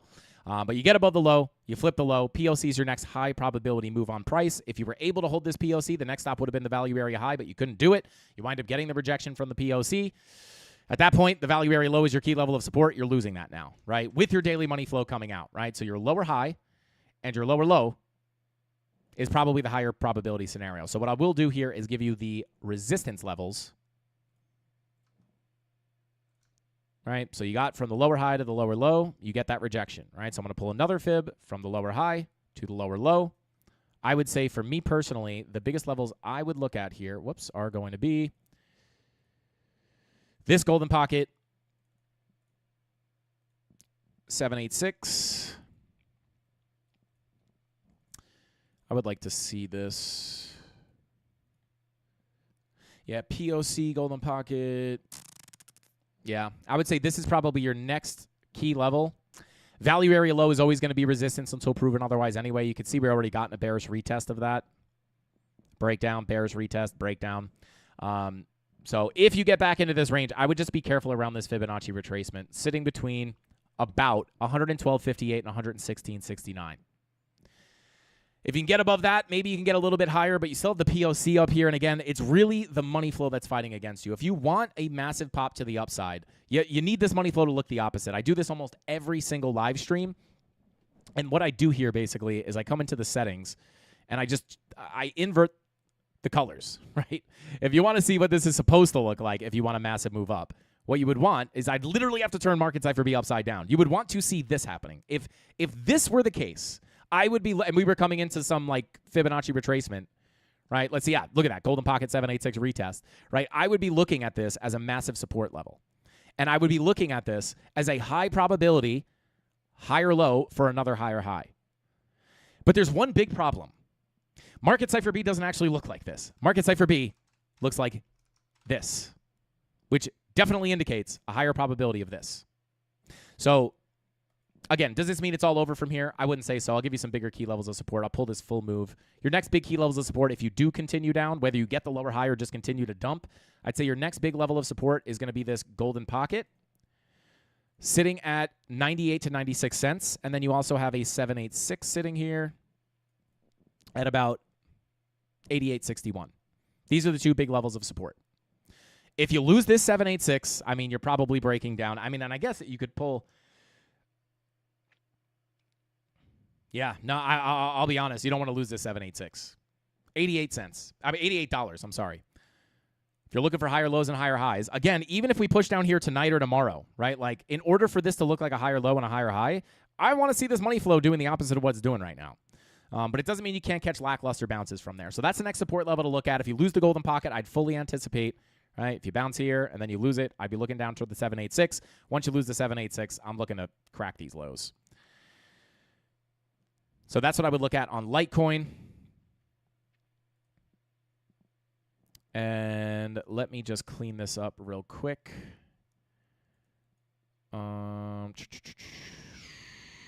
Yeah, you're tapping. And then from like a more macro perspective, let me get rid of the local resistance and stuff, right? From like a higher time frame perspective. Oh, we already have. Never mind. Yeah. So here's your macro range. I mean, this is essentially your bear market range, right? Here's your 2021 value area high, right? Or upper value area, I should say. You come down, you find balance here in the bear market. We tried to break out. We went for another retest. This is a big level to stay above, especially like if you have to tap into that golden pocket, like this would be what you want to stay on top of. Like stay on top of this range high and send it back up. But again, money flow is not pointing towards. I would much rather see money flow point towards that. It's not, right? So if, you know, again, if money flow was crossing into the green, I would have a totally different thought process on that. So that's what I'm looking at. Shout out to Bragmore. Thank you for the super chat. Said, I love you, Frankie. Do Fartcoin. Do Fartcoin. Shout out to Bragmore. Yeah, we'll take a look at Fartcoin real quick. Crypto isn't cool anymore. Shout out to Nirvana.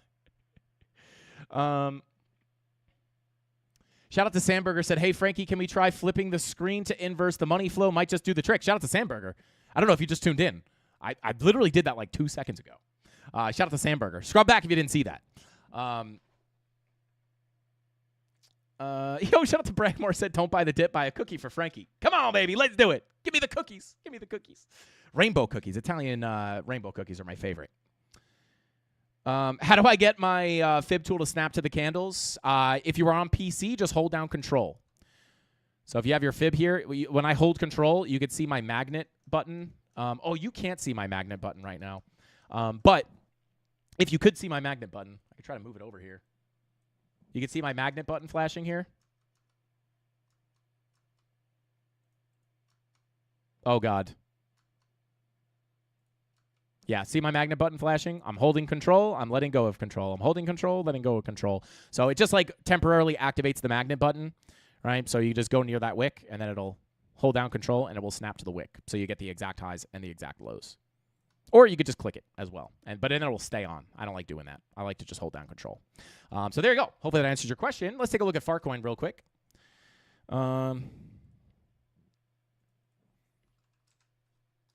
I have? I think I have Fartcoin on the list. There she is. Well, guys. Took a long time, but here we are finally at these key levels of support. We bounce off the golden pocket, value area, low confluence. Money flow is coming out, right? This is more sauce than most people will give you. You bounce. Great. You could long that. But you have to understand money flow is fighting, and pointing towards lower highs and lower lows. If you take anything away from here, guys, I know I'm being very, very repetitive saying this, but it's on purpose. Lower highs, lower lows. That's what you're looking for, right? Anytime money flow is coming into the red. You are going to get scammed out of those positions way less than it's just going to follow. Like, it's going to follow money flow more than it's just going to scam up, right? It'll scam up sometimes, and the money flow will be wrong, but it's maybe 8 out of 10 times it's going to go the direction of money flow.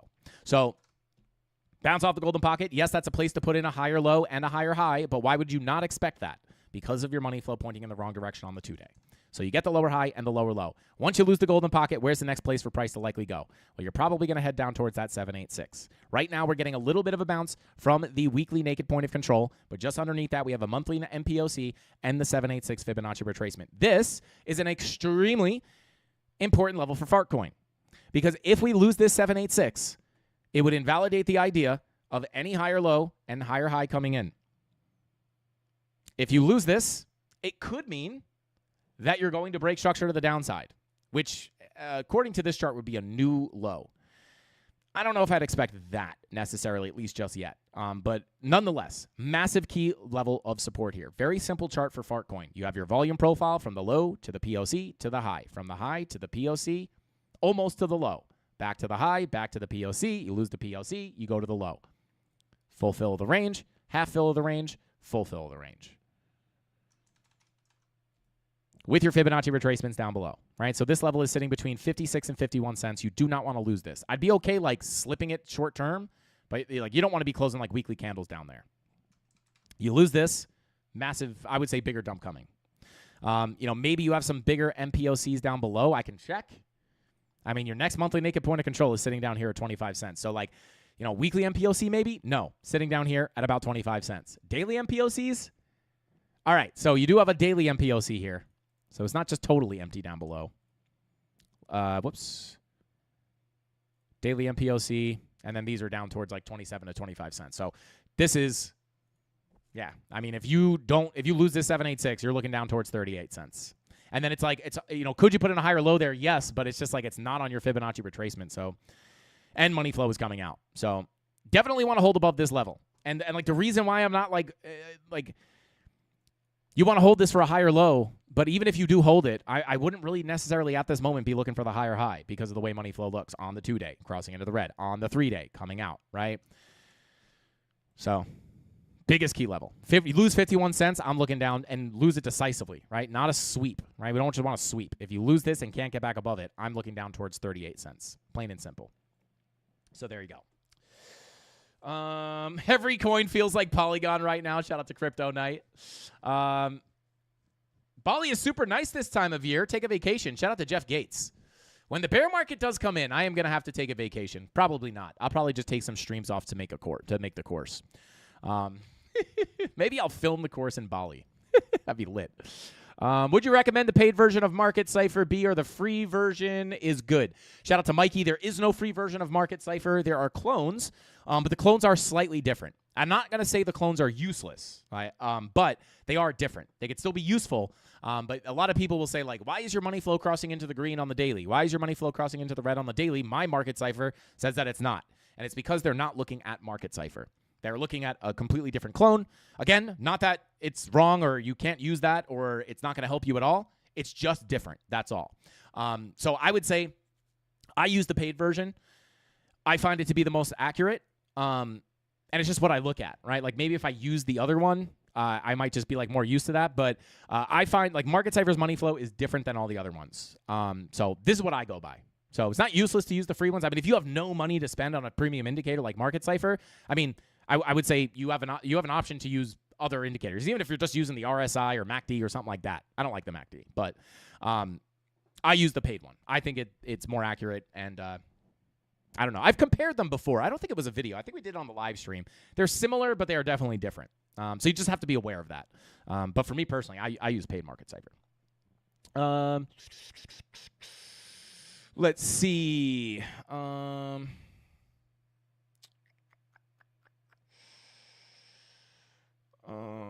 Nobody's going to be prepared to see another drop on another 30 to 50% drop on alts. Yeah, shout out to Sheesh. That is going to cause total panic for sure.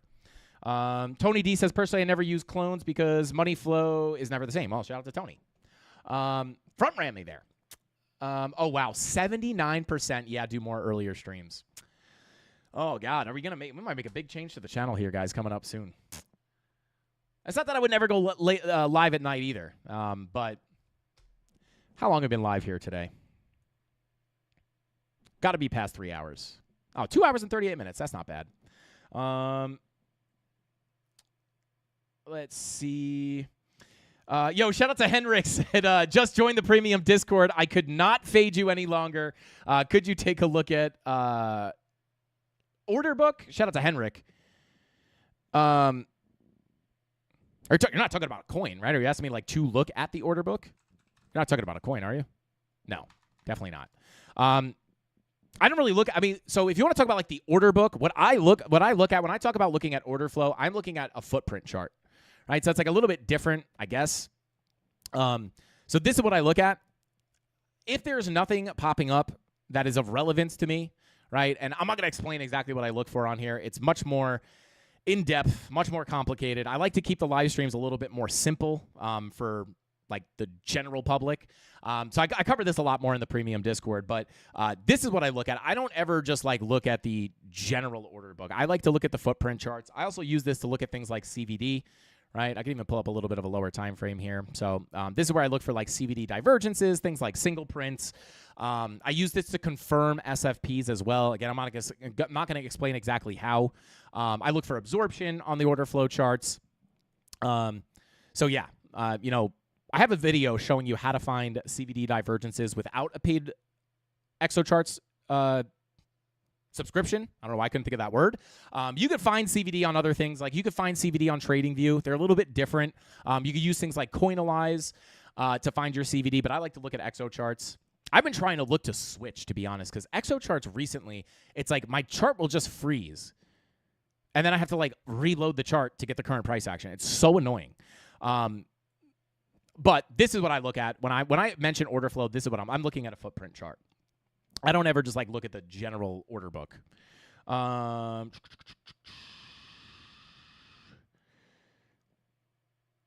Let's see. Oh, the heat map? Are you talking about something like Bookmap? That's probably what you're talking about. You want to see something like heat map. I actually do have heat map. I don't have it set up though. So I'm not going to be able to pull it up today. I think I have Bookmap. Do I have Bookmap? No, I deleted it. I don't use Bookmap. Not that you shouldn't use Bookmap or anything, but at the end of the day, you have to use what works good for you. Too much information is bad information sometimes. So I like to use ExoCharts and my general strategy.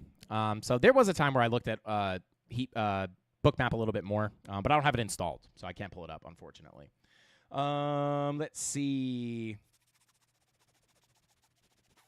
Shout out to Henrik. So thank you for the answer. Looks much better than the free order book. Yeah, shout out to Henrik. This is paid. I think it's $30 a month.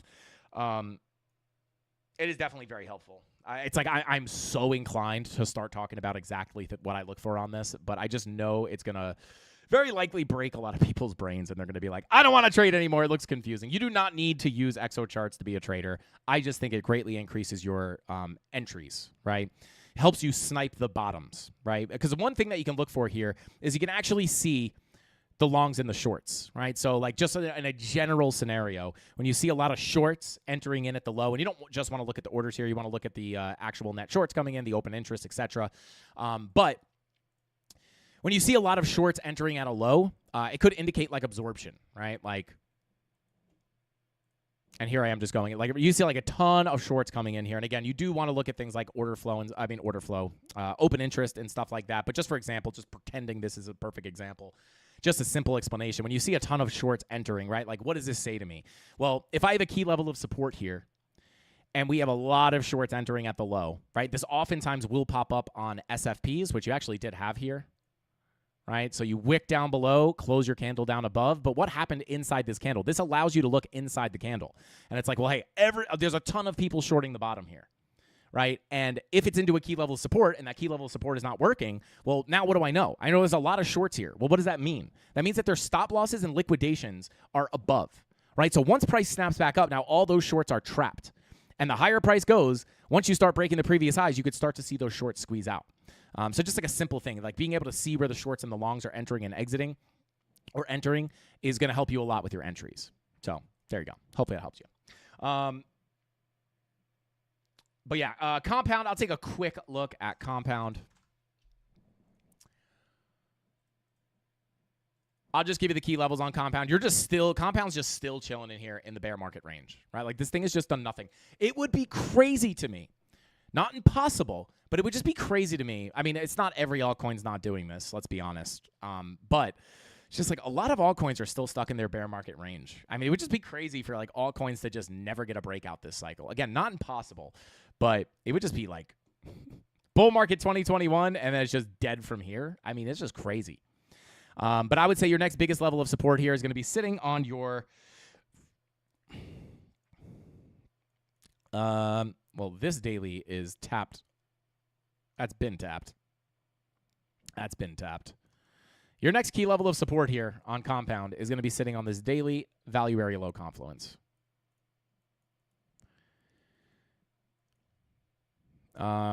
Weeklies ran through. Yeah, I mean, this is your key level. Low, high. POC test, break above, back in, reject the value area high, fulfill the range. Break down below, back into the volume profile, POC, value area high. Deviation above, back in, POC, value area low. After the value area low tap, you got to tap at the value area high and directly back down. That's crazy. Then you tap it again, POC, value area high. Now, we could be going down for that value area low tap. So your next key level is going to be sitting down here, I would say, between about 37.31 to about 38.47. Once you lose this, I'd be looking down towards your next key level, sitting here on the weekly MPOC at about 30.04. That's simple, right? Those are your next key levels. Very simply put. You could deviate below this low again, right? Obviously, every time you deviate here, it is an opportunity to look for a bounce. Yeah, but here, right, money flow was already in the red for a while and then crossed back into the green. Here, money flow was just in the green. Yeah, a little hard to say, to be quite honest. I mean, this is your weekly money flow. That's probably why. Let's take a look at the 3-day. Yeah, like 3-day money flow. You tap the low, get back in. Money flow crosses over. You get the continuation up. You get back in, can't get out of the range. Money flow crosses red. You're looking for an overall continuation down. On top of the laws of the volume profile, if you're new here and you don't understand what the laws of the volume profile are, they are just simply... You are looking for shorts at the highs and longs at the lows. Shorts at the highs, longs at the lows. Shorts at the highs, longs at the lows. You need confirmation, obviously, but just by entering in as you're above, inside the volume profile is your fair value. Outside is overvalued to the upside. To the downside, this is undervalued. This is cheap. This is expensive. I don't want to buy up here. This is expensive. I'd rather wait to buy down here for the move up, and vice versa. So... You could look at this, right? Like if you come down here and you get some confirmation, right? I'm not going to talk about the exact confirmations we look for. I do that more in the premium. But, you could look for a reclaim and a pushback up through the profile. Do I think that's high probability? Well, 3-day money flow is still kind of just bing-bonging around here. Let's take a look at the daily. Yeah, daily money flow has been in the red. This is a little harder to call because this thing's just been kind of sideways forever. 4-day money flow in the red. I mean, with the way Bitcoin looks, with the way Ethereum looks, I would say be careful. But yeah, I mean, once you decisively break down out of this range, the next real key level to look at is going to be the weekly MPOC at 30.04. But definitely going to be some kind of support here, maybe an opportunity for a little scalp. Where are the fibs here?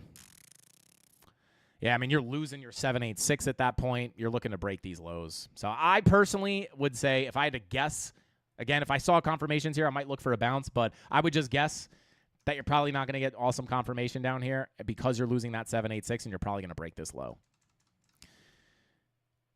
So next actual technical level of support is sitting at 30.07 if you lose this. So that's what I would look at. Man, brutal out there. Brutal. Shout out to Michael S. Said no 5:45 p.m. Eastern Standard Time live stream tonight. Because it is 4:30 right now, probably not. We've been live for probably going to be ending this at like 3 hours, close to it. So yeah, I'll make this the live stream. We'll be live tomorrow at the same time because I won't be able to go live during the day tomorrow because I'll be in the premium live stream. Keep dumping so I can buy. Shout out to Peter. Come on, baby. Shorts only season. Shout out to JP. Yo.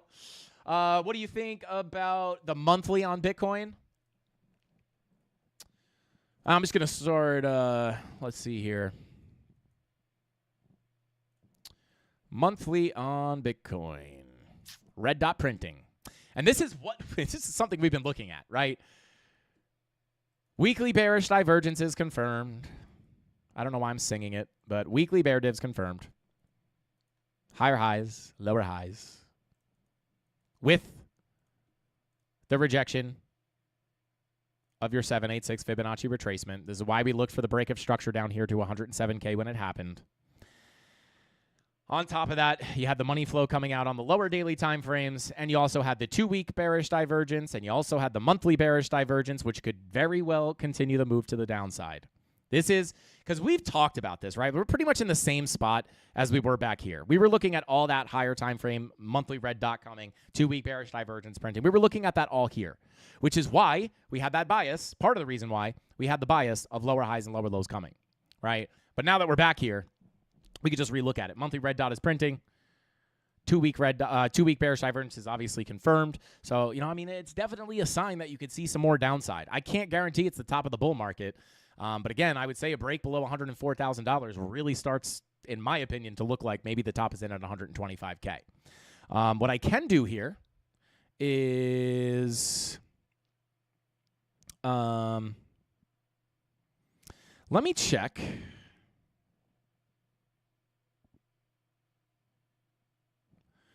I'm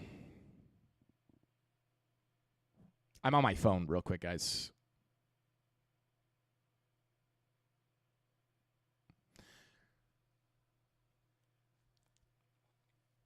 Oh, I'm trash. Okay, so yeah, 2-day. 2-day with the monthly. Man. I don't know. This kind of just made me feel worse. 2-day money flow crossover with the monthly red dot. That's a market cipher P116 strategy. That is bearish. I hate to say it, guys. It's not me being bearish. It's just that's a bearish sign on the chart is what I should say, which makes me feel bearish. That is not monthly red dot. We got 5 days and 4 hours to confirm that. Hopefully it gets, this is a super bearish monthly candle as well. Monthly red dot with the 2-day money flow about to cross over. What can we say about that? It probably means that 2-day money flow crossover is probably going to be the continuation of a downtrend. Don't shoot the messenger, guys. I swear I'm just the guy looking at the charts. So, yeah. It just kind of goes with the money flow coming out on the 2-day. It's just, I don't know. You got to call it when you see it, right? And I pray that this doesn't play out and we just get a scam back to the upside. But it's just not looking like that as of right now as far as money flow goes.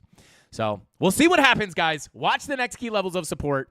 See if you can reclaim this value area low if you want another move up. But lower highs and lower lows, like the past couple of weeks, ever since we took the short up here, from 100 and what is my actual entry here?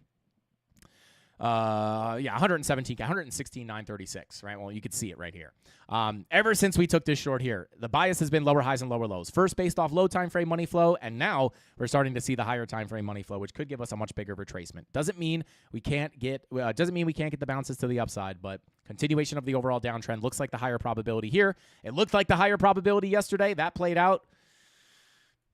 Probably going to play out again. If it doesn't, then more power to us. Hopefully we can scam up to all-time highs. But those are the key levels that I'm looking at. If you just tuned in, guys, scrub to the beginning of the stream. And we first look at Bitcoin. I break down all the general levels and resistance support, all the good stuff that you need to keep in mind here for the local moves. But overall, guys, be very, very, very careful of this bigger move to the downside. Hopefully we can hold 107K, but I am expecting to break it based off money flow and the rejection from the macro golden pocket, which was all talked about here on the live stream before it happened.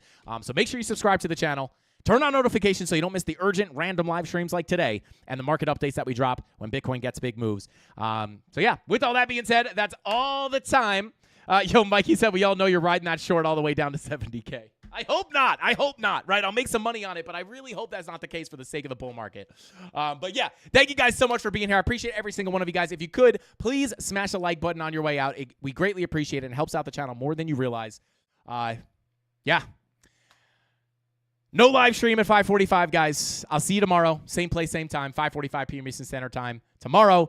Yeah, have a great night. Try not to freak out too much. Maybe we'll get the retracement. Watch out. This is not where I'm looking for long, so be careful. Just because I have this bearish sentiment long term or medium term does not mean I'm looking for shorts here. My short is from like $117,000. This is not the place to. If I had to look for anything here, it would have to be a long. So be careful out there. I'll keep you guys updated on the channel tomorrow. Make sure you subscribe. Smash that like button. I don't know what we have. We'll run it up to 550 before we jump out. And that's all the time I got for today's live stream. I'll see you guys tomorrow. Hasta pasta. Frankie Candles out. Bing bong.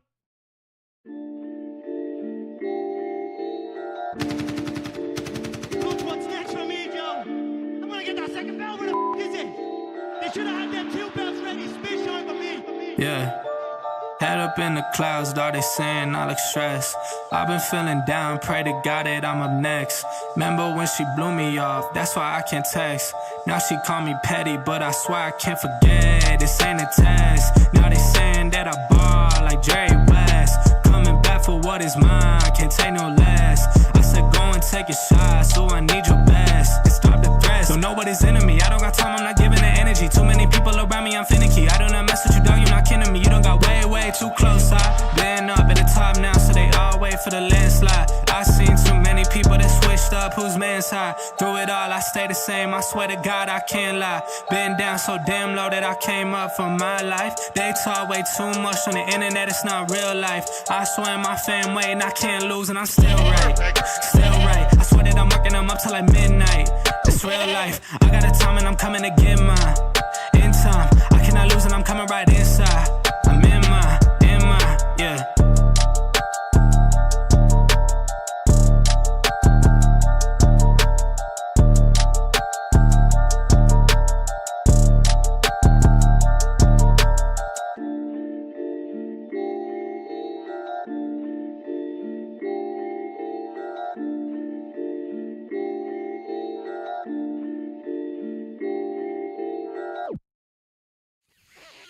I'm trying, guys. I'm trying so hard. She keeps deflating. Come on, Mrs. Candles. Come on. Come on. I got to work on her, guys. Have a great night. I'll see you tomorrow. Pray for Bitcoin. Frankie Candles out. Bing bong.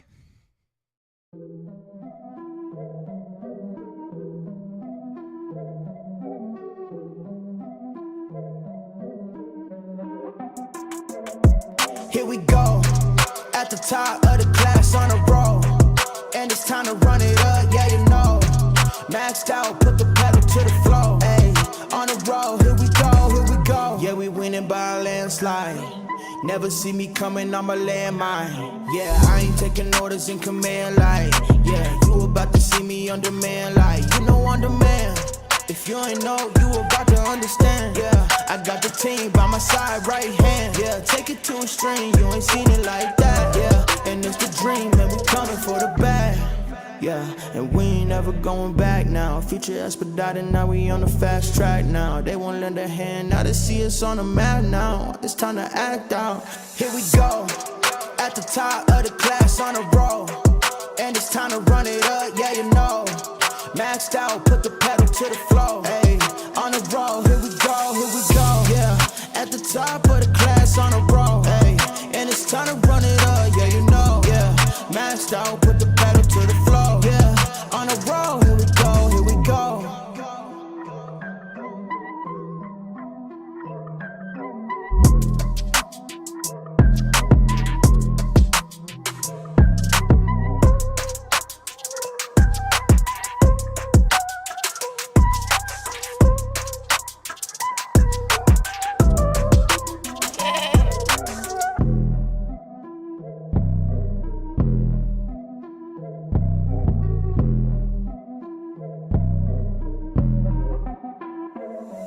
Here we go, at the top of the class on a roll, and it's time to run it up, yeah you know.